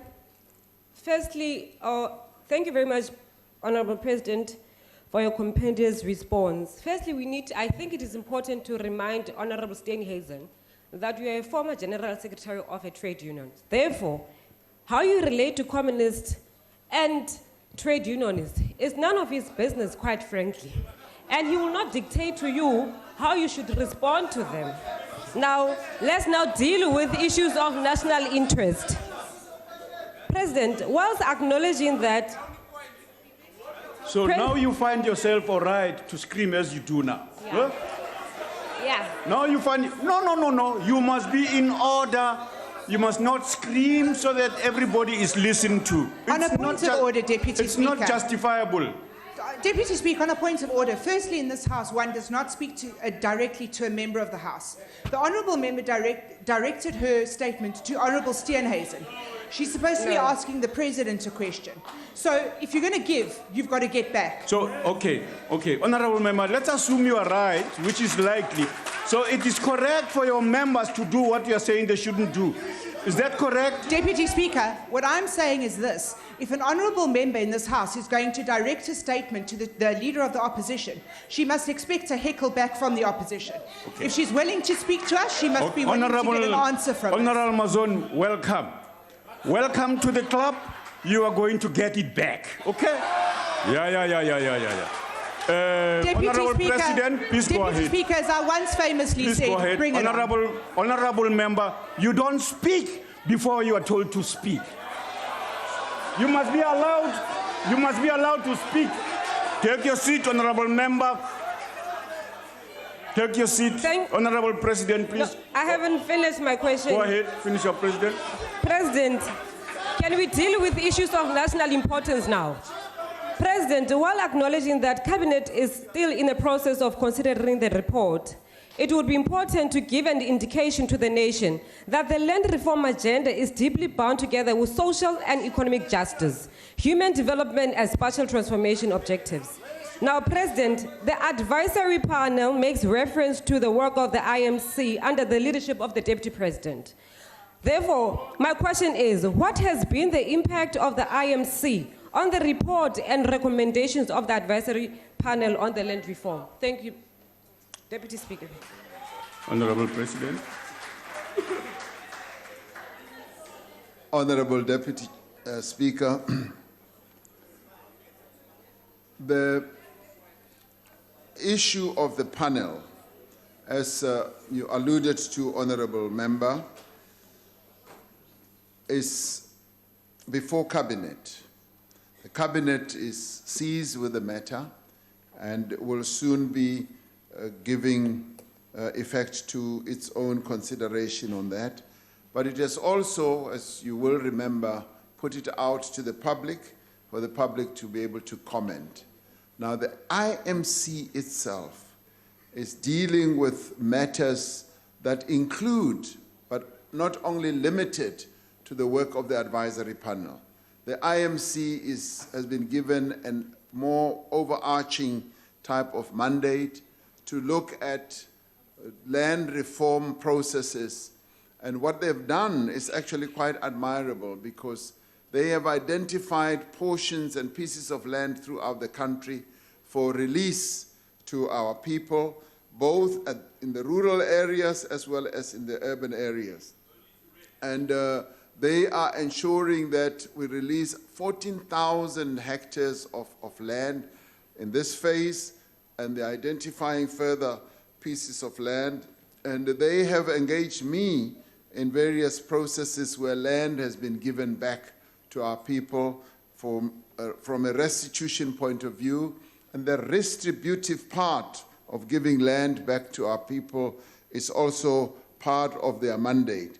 So they are looking, Honorable Mahlatsi, at a very broad scope of land reform interventions, and not only limiting themselves to what the panel has been doing. And no doubt, they've applied and continue to apply themselves to the report of the panel, and they are dealing with that. They are also dealing, obviously, with a whole lot of other reports, including the Kgalema Motlanthe High-Level Panel report. So all these are all being looked at by the IMC. It's a fairly active IMC and results-oriented. And so we will be seeing more and more of reports and interventions coming from that IMC. Thank you, Honorable Deputy Speaker. Honorable Groenewald. Agbare adjunct Speaker, Honorable President, exactly a year before this panel submitted their report to you on July 2018, at 10 o'clock the evening, you addressed the nation as President of the ANC. And what you said on land reform is exactly the findings of the panel. Even if you look at the other recommendations about the criteria, certain categories, is exactly what the ANC said their policy is as far as land reform is concerned. The Parliament in itself had the Constitutional Review Committee who crisscrossed the country to hear what the people have to say about land reform.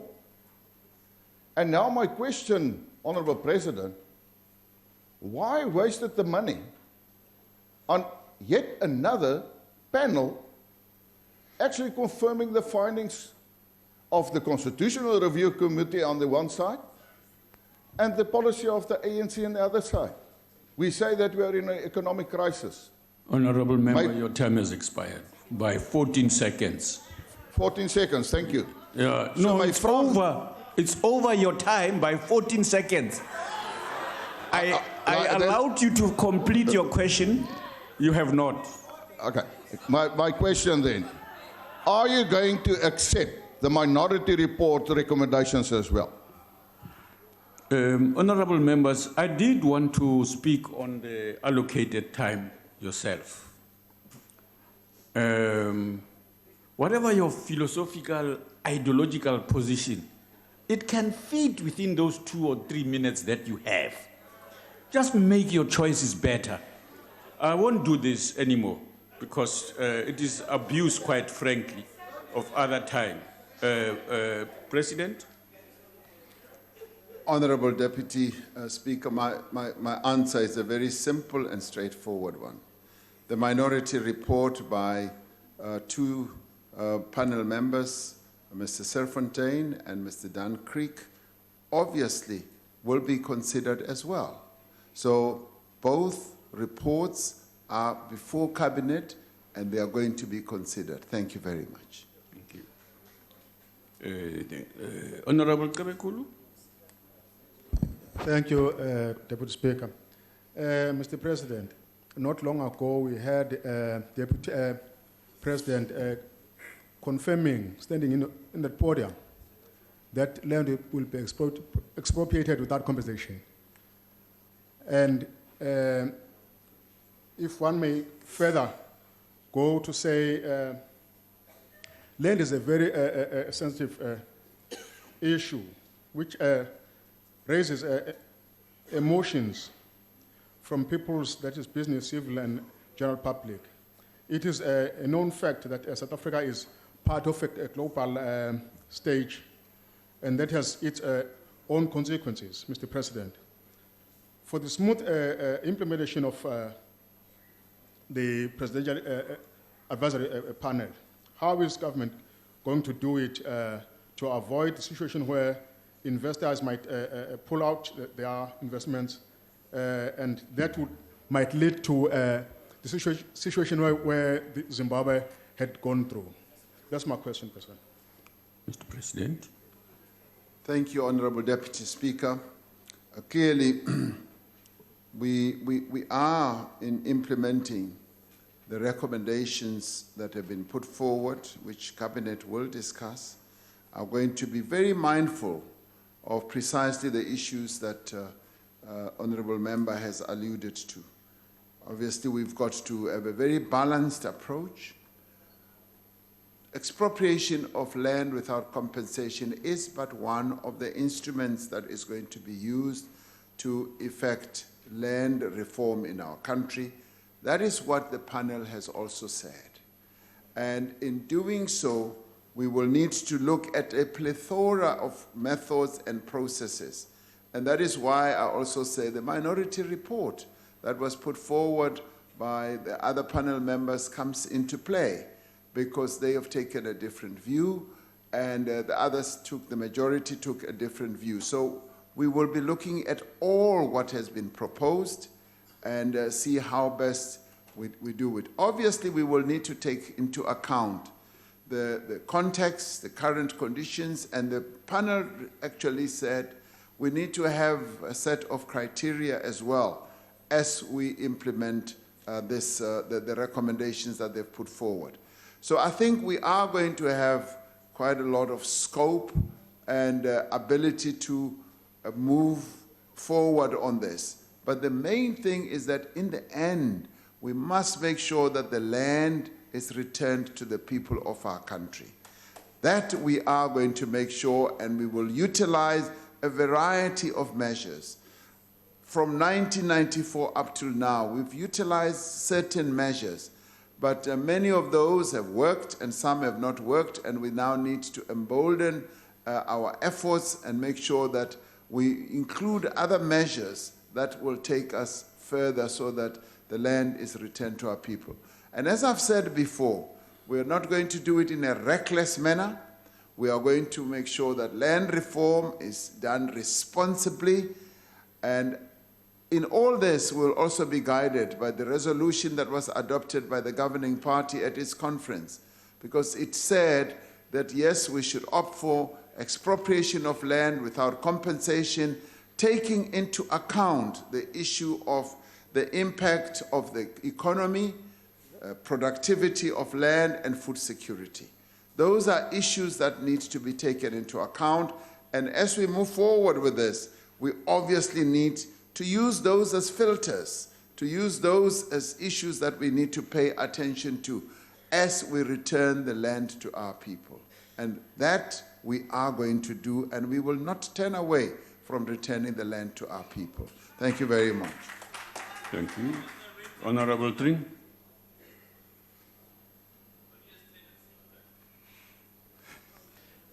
Mr. President, the restoration of land to those from whom it was stolen has legitimacy. It is the view of the ACDP that there is sufficient land and resources for all South Africans to enjoy and benefit from. The secret, however, is in the implementation of the policies, and corruption certainly cannot be a part of the equation.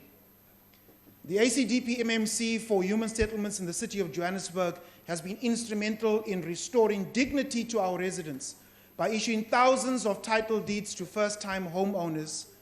Does the President agree that in order to restore dignity of all South Africans, that property rights must be protected by law and title deeds given to the poor and marginalized, which can then be leveraged to grow their wealth? Thank you.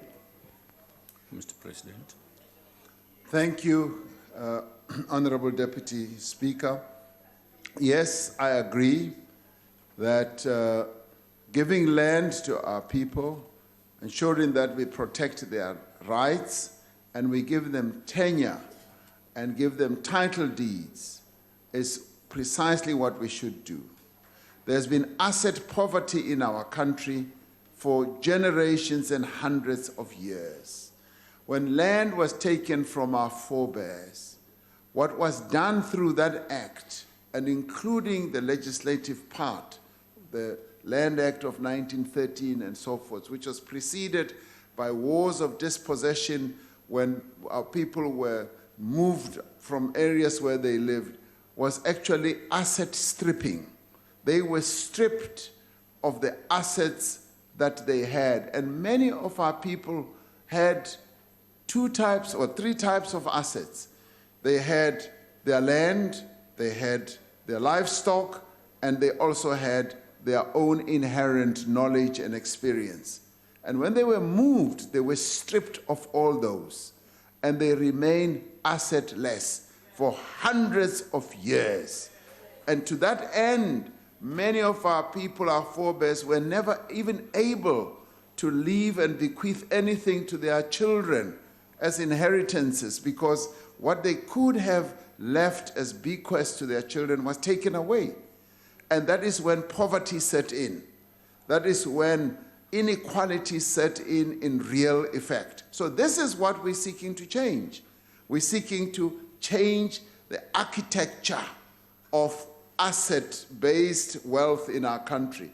So giving our people land, giving them title deeds, is actually to give them the assets that they should have had throughout their lives.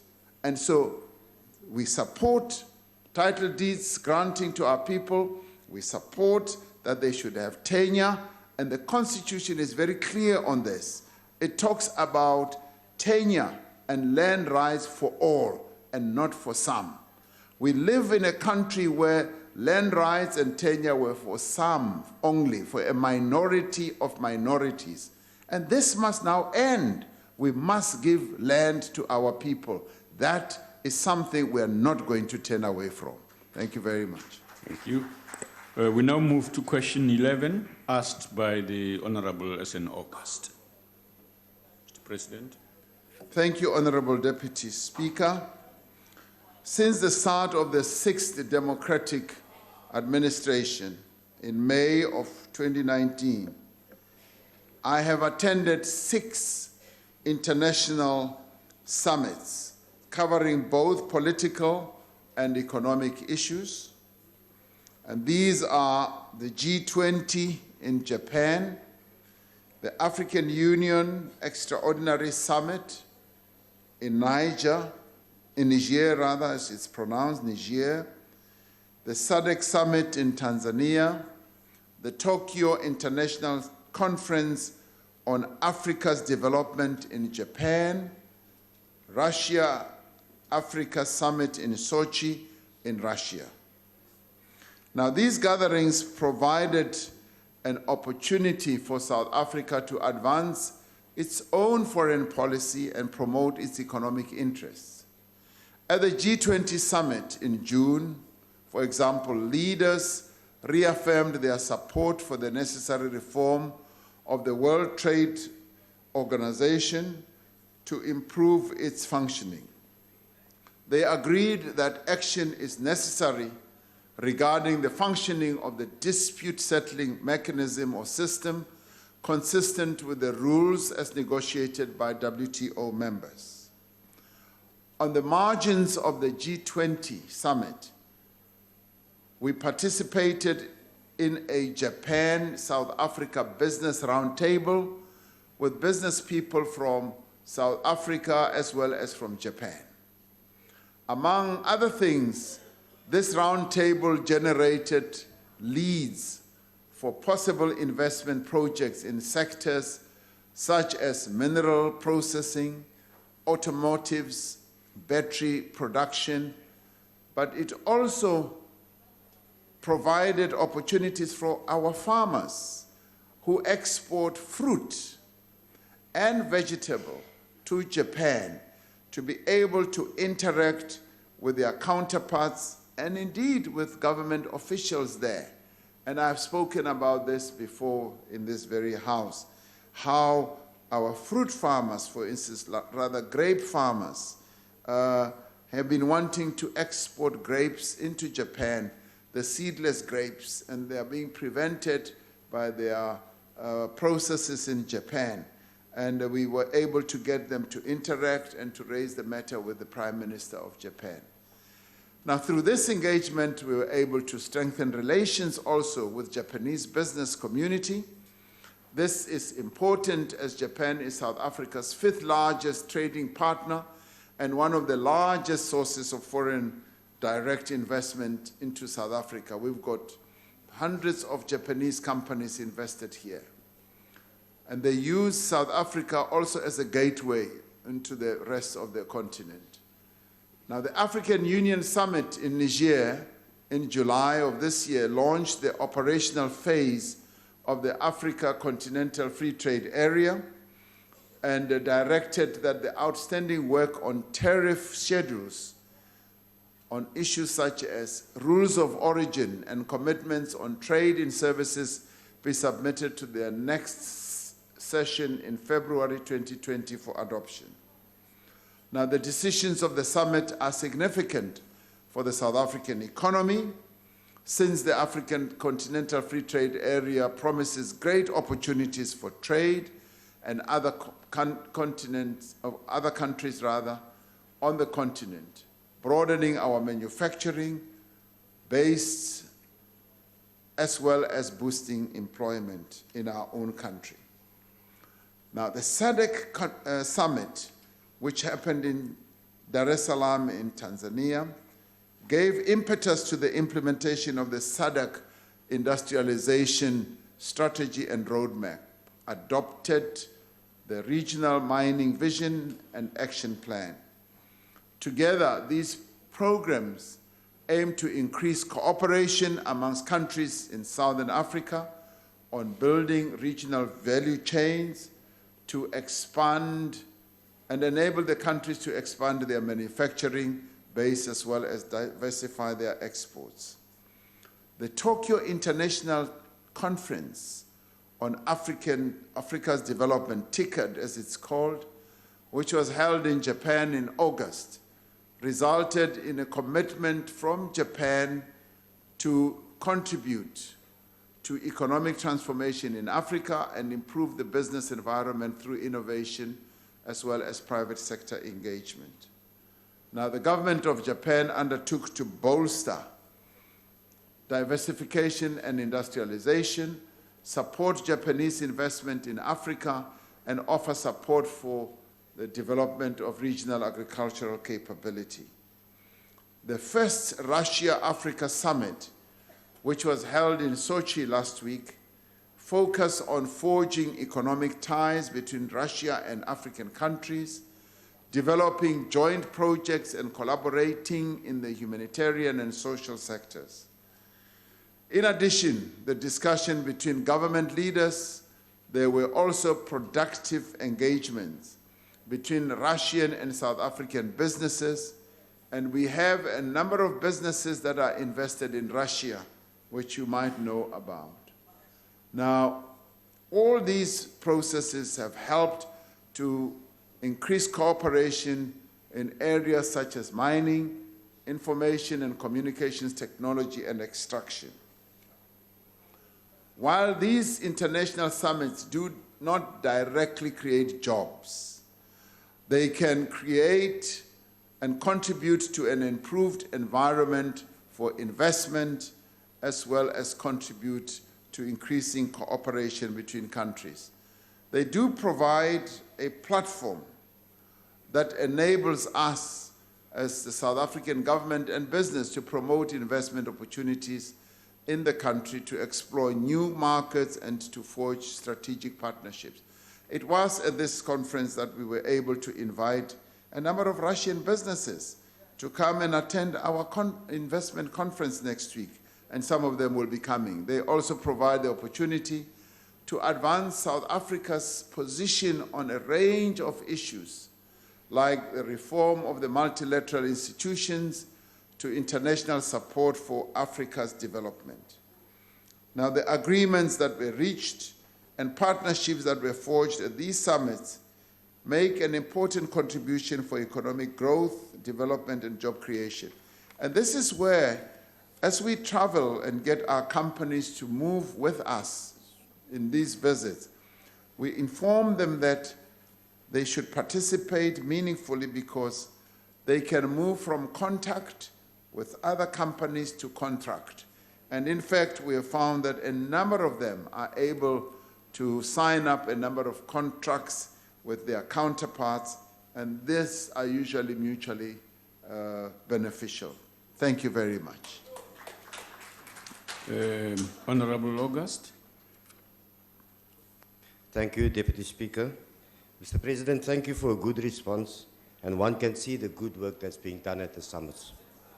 But after Minister Mboweni midterm budget policy speech yesterday, with his frank assessment of the SOEs and the trimming of the government's wage bill and our country's increasing debt, how will this assist in building confidence in our economy? Thank you. Honorable President. Honorable Deputy Speaker and Honorable August, I see all these processes being very beneficial. And in fact, what all this really seeks to do is to get South Africa, through government and its business colleagues, to interact with various other colleagues in other countries to raise the key issue of garnering investments in our country. The more investments we get, the more we get companies that can come and invest in South Africa, whether they are offshore or locally based. And as they invest, they make profits. The profits go to the fiscus. We're then able to address the challenges that Minister Mboweni spoke about yesterday. Because the more we collect revenue, the more we are able to have enough funds to be able to support the various projects and programs that government should fund, in health, education, as well as supporting our provinces and our local municipalities. So I see this being something that is really positive and should be supported, because when we go to the summits, it's not for fun, You hardly ever have fun, or any time to have fun. Actually, for the most part, you would rather say, I'd rather stay home and not go, because it's just meeting after meeting, pumping flesh after flesh to try and get people to come and invest here. You shake hands and you talk about your country continuously, and it's a wonderful calling. I would recommend it for anyone, but I tell you, it is hard work, it is good work that needs to be done for our beloved, beautiful South Africa. Thank you very much. Thank you. Honorable Kietse. Thank you very much, Deputy Speaker. Mr. President, the sociological characterization of politicians currently is being questioned in terms of their dishonesty. And I would require you to be honest, extremely honest with the answer you're going to give us. Currently, there's more than 55% of youth unemployment in this country. And in 2018, you have launched what we call YES, the Youth Employment Service. We want to check how many thus far does the YES program produced? How many employment did it produce for young people? And in 2019, this year at SONA, you promised young people 2 million jobs. We want to check the progress. How far is that?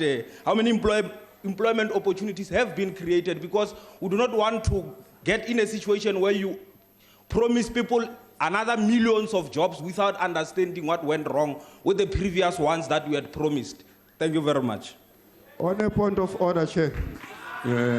Yes, Honourable Member. I'm rising on Rule 142, which clearly state 142.6, which clearly state that a question must relate to the original question or the response of the President. It is not like that. And then number two, the very same question is of statistical nature. I don't think the President can have the numbers with him. Can you do that? Okay. Point of order. What's the point of order? The honorable member obviously has comprehension problems because the question has to do with summits, and the promises of jobs are related to these summits. So I don't know which parliament he's part of and which question paper is he reading, number one. Number two, if he has to stand and defend his own president for answering questions and giving details about his own promises, then we're in real trouble. The president must answer. If he doesn't know, he must say, I don't know, so we know he's not a useful president.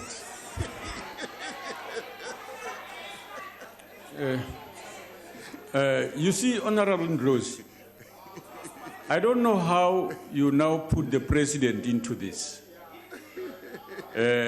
You should have stayed out of what the president is going to say, yea or nay, and hear him do so.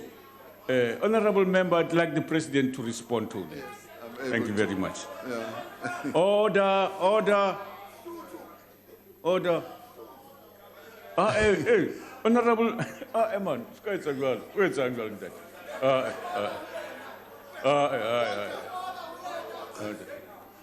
Honourable Deputy Speaker, I'm able to answer the question.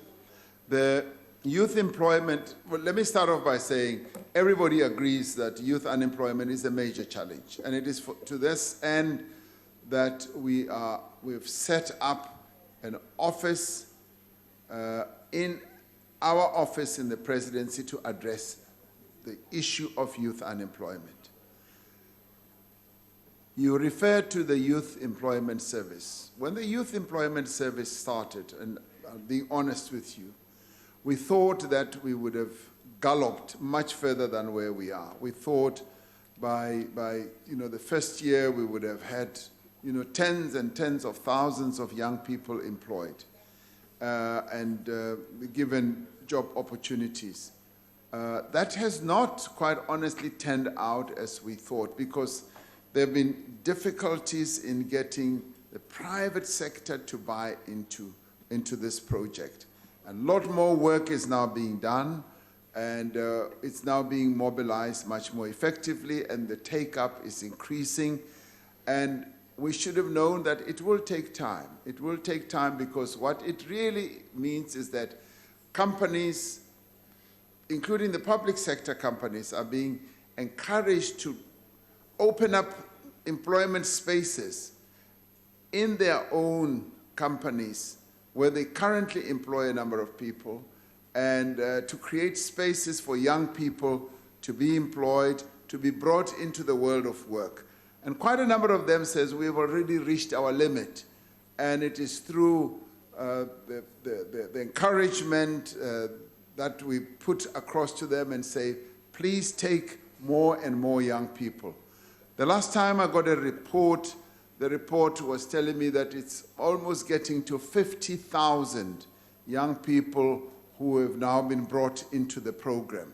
And they are looking at more and more young people coming in. It was hovering between 40-something, 45,000 and 50.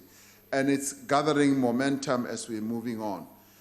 Now, the one that we are working on in our office is going to go beyond that because we've agglomerated a number of other partners, other entities that are involved in a similar type of process.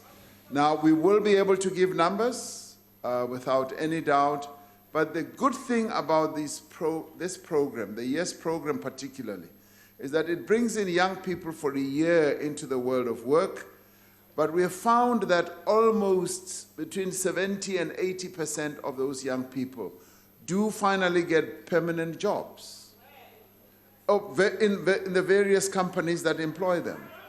The companies that take them, because what they then do, they find that a number of these young people are real gems. They are real outstanding gems and they absorb them. So a number of them have been brought in and others have also been encouraged and given pathways and platforms to start their own entities and businesses. So we are seeing a lot of benefit in this. And clearly, the challenge is much bigger, and everybody would want to hear that millions of young people have been brought in. But it is quite difficult to create jobs. It is quite difficult for entities to create jobs, and we need our economy to grow by leaps and bounds for jobs to be created. And to create one job actually is quite expensive.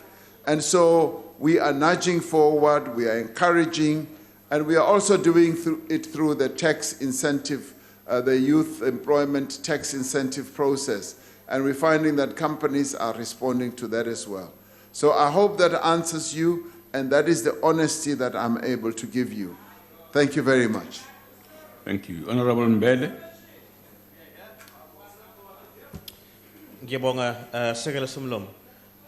Mr. President, when it comes to job creation, as should flow from economic summits, small business is key. And the first step is then to recognize how real jobs are created. And that is to abandon the fantasy that governments can create jobs and to look at supporting the private sector, because it's small and large business who create jobs, and government's role is to provide an enabling environment for investments and for entrepreneurship. And that can be stifled when we have excessive regulation and red tape. So if we want that booming small business sector and to create jobs, we've got to cut that red tape, as the DA is doing in the Western Cape through our red tape reduction programs. In the past Parliament, we proposed a red tape reduction bill with those proposals to make it easy for business to run. So, Mongameli, when can we start seeing the governments move on red tape reduction, and can we count on your supports on such a bill within the coming year in this House to slash that red tape and enable job creation? Honorable President. Point of order. Point of order. Yes. Deputy Speaker, the new leader of the DA asked this question as a follow-up earlier on, that will the President support the Finance Minister to remove the red tape? And there are honorable members with new questions. Can we maximize the time of these questions? Because it has already been answered, this question, in this session. Yeah, okay. It looks like the new DA doesn't have creativity now. Okay. Now, President, please answer the question. Thank you, Honorable Deputy Speaker.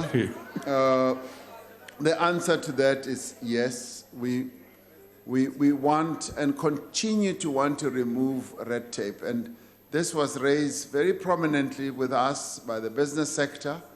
And we then asked them to specify the areas where red tape still existed. And they have. Now, at these meetings that I was talking to you about, the first Monday of every month at NEDLEC, that's precisely what we are also doing. We are looking more specifically at areas where there is red tape. I cited the water licensing one. I cited a number of others, and we were able to bring in those people who run the water license permitting process. And they explained the process, and we said, no, we want you to reduce the timeline that it takes to get a water license. And this happened when I told them that I waited for 3 years to get a water permit for water that rose on my farm. And I said, why did I have to wait for 3 years? And they couldn't give me an answer. And so therefore we want to reduce that. So it's a number of other processes. Now on supporting your bill, and I would say you should really actively engage with the Minister of Trade and Industry, because Minister Patel is the one who is seized with all these matters that have to do with red tape. I will ask him to invite you for coffee or whatever else you drink. He will be able to invite you for that, so that you have a discussion to see the proposals that you want to put forward, how well they are really well synchronized with what they are doing. Thank you very much, Honorable Deputy Speaker. Honorable Zungula, ATM.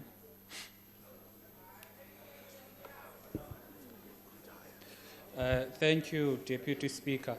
Mr. President, I note your initiatives to grow the economy and create jobs, particularly the summits, investment conferences that you've gone to. But none of these initiatives have created jobs, as unemployment keeps on rising.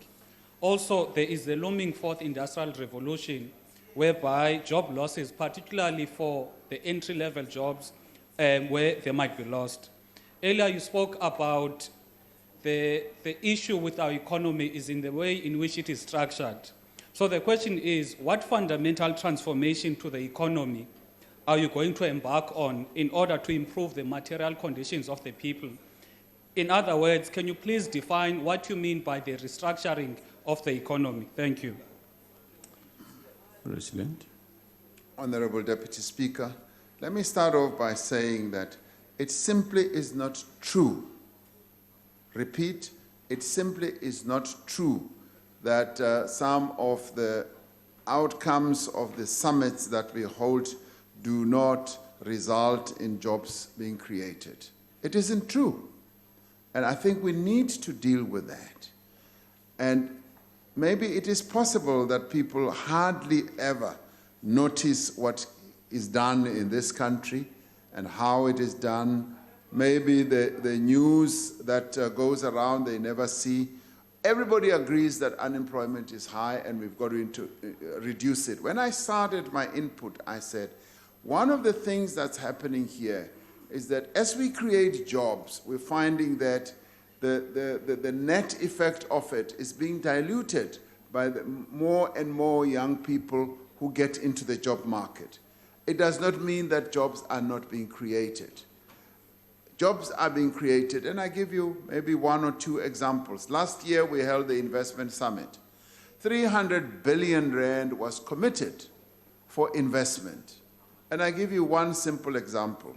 There was an investment commitment by a young man who comes from Uganda who makes cell phones like your smartphone, a real beautiful slimline smartphone.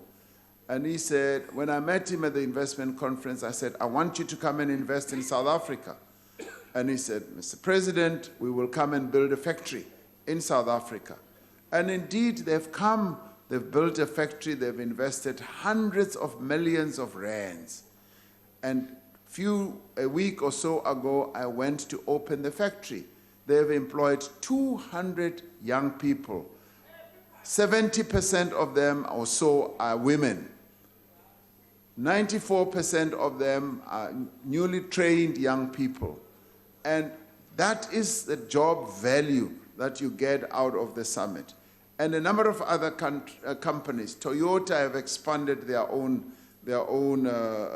processing, and they've employed more people. Mercedes-Benz made a commitment, they've employed more people. So it is a fallacy to say that all these efforts are not yielding anything. It is not true. And I don't think we should propagate untruths here in this parliament. Now, what are we doing? What are we doing about restructuring the economy? And it is possible that even the laws that are passed here, Honorable Deputy Speaker, are probably not noticed. Their full impact is not noticed by even the members of this very parliament. And if a member of parliament will say, what is it that you're doing in restructuring the economy, and they are not aware themselves of the laws that they pass, then I don't know what we are talking about. Because that member should have known that when they amended the Competition Act, that Competition Act was meant to help in restructuring the economy. When that member passed a number of other transformative acts that impact of the economy, on the economy of our country, they should have known that that's precisely what we are doing. So we are in the process of restructuring this economy. We inherited an apartheid and a colonial economy, and we are restructuring it, repositioning it to be a transformed economy. Now, the economy we inherited was deformed.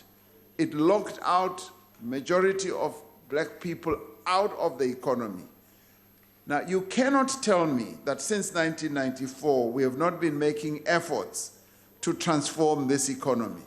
Because if that is the case, then I think somebody has been sleeping through this whole process. Thank you very much, Honorable Speaker. Thank you. We now move to the next question asked by Honorable Gungubela to the President. Mr. President, question 12. Honorable Deputy Speaker, 3 months ago, South Africa submitted its first voluntary review on the 2030 Agenda for Sustainable Development and the Sustainable Development Goals to the United Nations. Now, the aspirations of the SDGs complement those of the National Development Plan, especially the overarching objective of eradicating poverty and inequality. The report highlights progress in a number of fields covering things like literacy and child mortality to access to basic services and climate change mitigation and adaptation. The report also notes that South Africa is one of the most unequal societies, not only in the world, but on earth. As the unemployment statistics released this week show, we will continue to bear the brunt of the historical distortions of our labor market and our economy for a very long time to come. Our task is to implement measures that stimulate and grow the economy of our country and create jobs, but at the same time to address and overcome the root causes of inequality. Now, attracting domestic and international private capital into our economy leads to more job opportunities that can be created. Over the past 18 months, we've been on a concerted drive to implement policy and regulatory reforms that will make it easier, but much more importantly, cheaper to do business in South Africa and to undertake other measures to stimulate growth. Next week, as I said earlier, we will hold the second investment conference as part of our drive to attract 1.2 trillion rand over 5 years. Last year, we were able to raise in commitments to investments, and some of those are coming through. We were able to raise 300 billion rand of investments into our economy. We will be showcasing investment opportunities at this conference in a diverse range of sectors, including in infrastructure. As I say all the time, that infrastructure is the flywheel of economic growth. We will also be showcasing opportunities in our mining sector, because we see mining as a sunrise sector in South Africa. The ocean's economy beckons. The economy in our seas, it's calling us to come and invest. but we will also be showing the opportunities in renewable energy. The whole world is now booming with renewable energy projects, and finance institutions and banks are all rushing to finance some of these projects. Now we've got the sun, we've got the wind, and we've got many other elements that are freely given to us by Providence that we must utilize, and this gives rise to the opportunities that we should utilize to generate growth in our economy. Now, the commitments made at last year's conference have already translated into projects that have created jobs. I was citing one earlier. Through the Job Summit Framework Agreement, we have committed resources to support rural and township economies, to stimulate entrepreneurship and encourage innovation.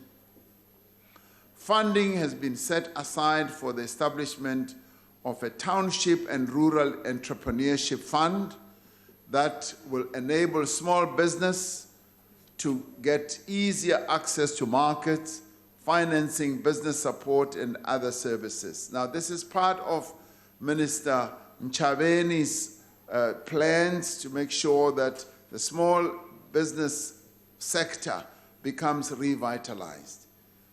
We are revitalizing industrial parks around the country and expanding the special economic zones. Among the industrial parks that have been prioritized include Botshabelo, Putadichaba, Garankuwa, Isitebe, Komani, Seshego. Those are some of the projects that we are focusing on. Dimbaza is one other area, and we are now injecting more revitalization in those. Land and agrarian reform are key to the meeting the Sustainable Development Goals. Access to land enables our people to farm for themselves and to do so commercially, and to have a place to live and to have an asset, as I was saying earlier, that can be used as collateral for business and other loans. We are implementing a range of measures to support commercial, small scale, as well as subsistence farmers. This is essential to fighting poverty in rural households. If we are to eradicate poverty and reduce inequality, we must also address youth unemployment, as I was saying. We have set up a project management office, as I was saying, in the presidency, to develop an integrated comprehensive employment strategy. This office will coordinate various other initiatives that I've already spoken about to address youth unemployment, both within and beyond government, and make all these initiatives work together in an integrated manner. Now, the Expanded Works Program has been a major source of economic opportunities for many of our people, and especially young people and women, in the process of imparting the job skills that are so needed and the training. We also have to reform our education system to make it much more responsive to the requirements of the economy. This includes the work to introduce technical subjects in more of our schools and the conversion of traditional high schools into technical high schools. Now, this I saw for myself just last week in the Free State, where we were exposed to young people who are being offered technical subjects at schools. Now, at grade 9, 11, and 12, they are now beginning to become boiler makers. They're learning boiler making, which is now going to enhance their own capability. Now, this for me was the greatest joy, to interact with young people and to ask them, what do you want to be when you grow up?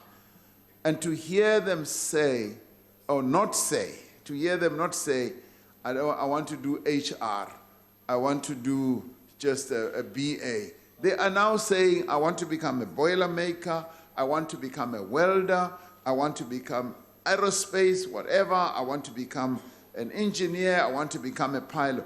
This is now unleashing the mental energy of our young people who are now looking at great opportunities that are now being ignited by the technical education that they are getting at grade 9, 10, and 11. So this we must be grateful for, because this represents a silent revolution that is spreading amongst the various educational facilities or schools that we have at that low age. So they no longer have to wait to pass matric to go into a college and university to go and learn about Boilermaker. They are now learning it as they go on, and it will be crowned by the artisan training that they will get once they go to artisan school. Now, to overcome the unemployment crisis, to end poverty and reduce inequality requires a concerted effort by all of us, all social partners, including government, labor, business, civil society, and also this parliament. So we all have our job cut out for us. And I hope that we will take this up very seriously and commit to what we need to do in the way of our debates, the suggestions that we make, the laws that we pass, the interventions that we make on an ongoing basis. All hands must be on deck to address the job challenge that our country faces. Thank you, Honorable Deputy Speaker. Thank you. Honorable Gungubele. Thank you, Honorable Deputy Speaker. Mr. President, one must appreciate the fact that you have gone a long way to articulate and account to this country on your activities taking this country forward. But however, you've articulated what appears to be good work in progress, taking into account that the SDGs are globally dictated kind of imperatives from the point of human development. And also there are dependencies that are outside this country within the environment where South Africa is trading. It would be useful to hear the President sharing with the country with regard to what would be the significant role of SADC and probably the point where 2063 vision of the continent, that will actually send a message that we're aware of the dependencies and the sustainability of these goals once they take off from within the country. Honorable Deputy Speaker, I think one most wonderful thing about the Sustainable Development Goals is that they are a mirror against which every country needs to look at itself. But to go even beyond just seeing that as a mirror, they are a call to action to address the needs of the people of our country. And these are universal needs. The goals that are set out in the SDGs are so overarching and transversal, and they affect the lives of people all over the world. And now we have appropriated them in SADC, and the Agenda 2063 of the African Union has also appropriated those. And when you look at Agenda 2063, it is a real sort of mirror image of what the SDGs are about. Now, we must see them as a real call to action.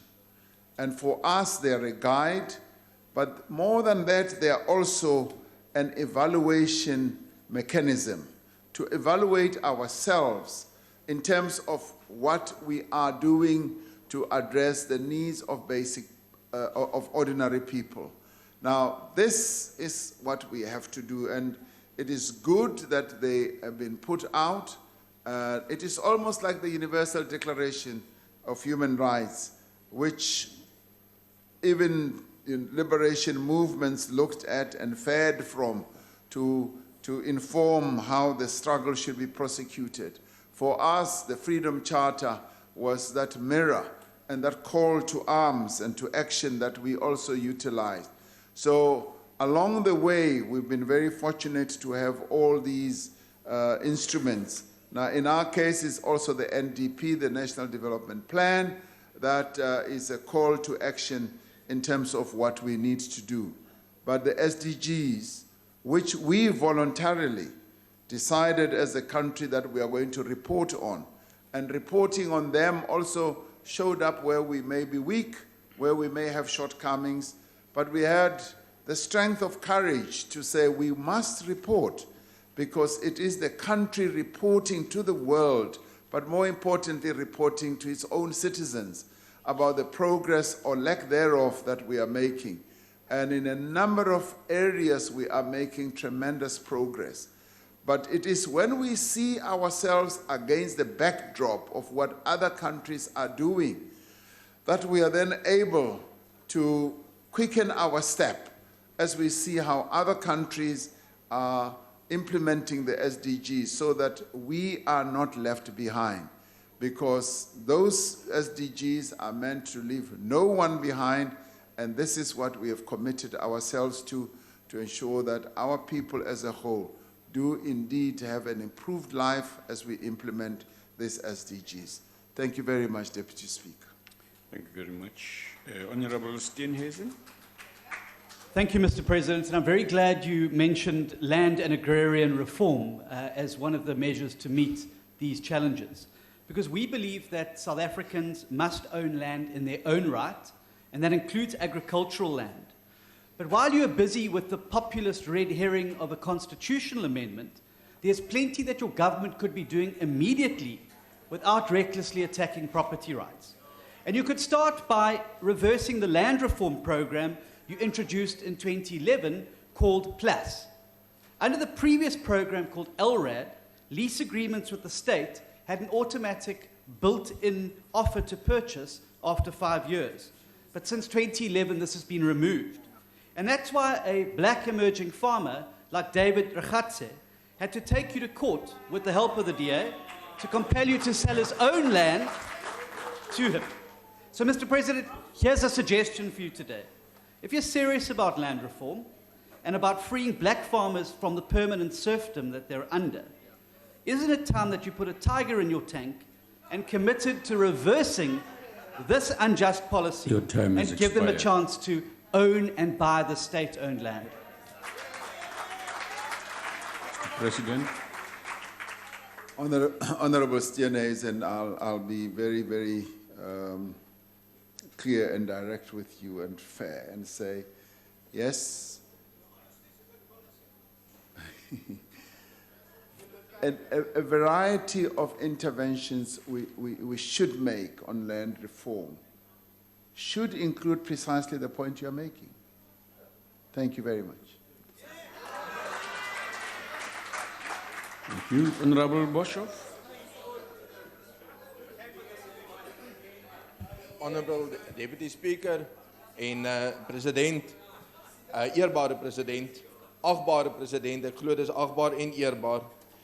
Sustainability is an integration of the three concepts of social, economic and environmental issues. And in your exposition, you gave a lot of attention to economic and social issues, but not to the environment, which I do not find surprising if I look around me, because we nearly literally drown in waste in South Africa, while waste is actually a concept which should be abolished, because every waste stream is actually a resource stream. I specifically want to refer to Karoo towns in the Northern Cape, where they predominantly make use in new sewerage plants of evaporation dams, rather than finding some way, of which many are extremely labor intensive, to reuse that water and to use the resources locked up in the sewerage stream. I would like to know from the President if it's part of the plan of sustainability to recover our environment in a labor-intensive way. Thank you, Mr. President. Thank you very much, Honorable Deputy Speaker. The answer is yes. If you were to spend time with Minister Creasy, she will tell you that part of the plans they have in the department that she runs, the ministry she runs, environmental affairs, is precisely that. To make sure that, one, we look after our environment, and this we are bound to do. We have no choice, because with the challenges of climate change, we are duty-bound, we are historically bound and futuristically bound to look after our environment in more ways than one. We have been found to be one of the biggest polluters, particularly on our continent, and we've got to address climate change challenges, carbon emissions much more seriously, and we've got a very clear program and plan for that. But on issues like addressing wastage, the department, the ministry has a huge program to do precisely that. So the answer definitely is yes, we want to do it, and we see it. We see the economic derivative out of the environment, because waste treatment, for instance, is a subset of an industrial sector on its own, which needs to be mined properly, which needs to be properly exploited, and it can be a great job creator. And in fact, it is a great job creator. So from that point of view, we are looking very closely at it, and we're coming up with programs and interventions that are going to address that, because the whole process of job creation is just really overriding. It cuts across everything that we do, and we're also focusing on this. And the other important benefit is that we've got a number of women who participate in that subset of the economy.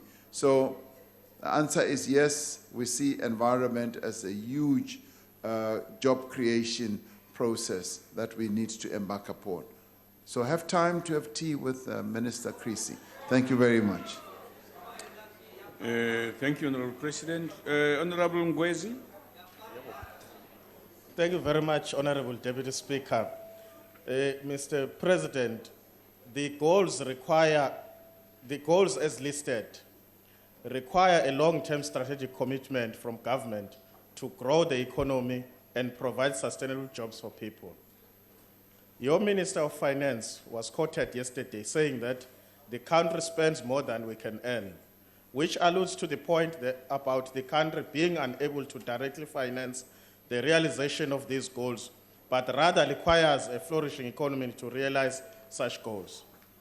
Now, putting aside short-term employment, I would like to know from you what programs the presidency has or will be putting in place to permanently locate industry in order to address each of the listed sustainable goals, whether you think that South Africa will meet the 2030 agenda. Thank you. Thank you, Honorable President. Honorable Deputy Speaker, our aim is to meet the 2030 agenda.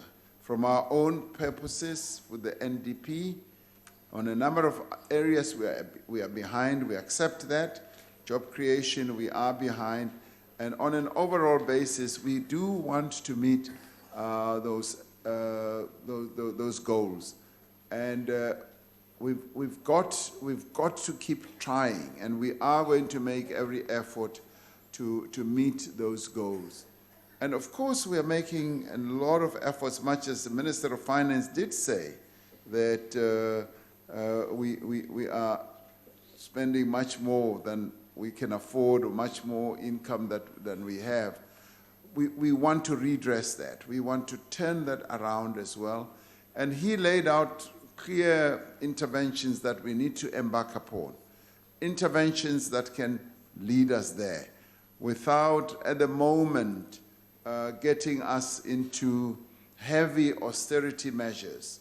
We think we are gently wishing to turn this ship around from the precipice. And I believe that the interventions that he put in place and the interventions that we are going to continue taking are such that they will ensure that we don't go into that precipice. Thank you very much, Deputy Speaker. Thank you, President. Honorable members, that concludes questions to the President. Before you rise, please hold on. There are two, President, please, okay. There are two members of staff who I thought I can't not inform you that they've requested early retirement. Now, they joined Parliament at a very significant period of our country. One of them is Sandy Williams. He worked here for 27 years. And the other is Shamir Davids, who worked here for 26 years. And they were both working in the members' facilities. And this is why I thought I should ask you to give them a round of applause and wish them well.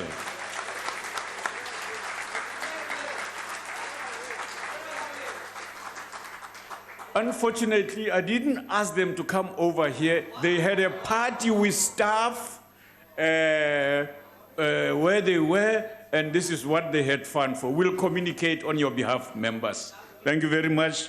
That concludes the business of the day. The House is adjourned.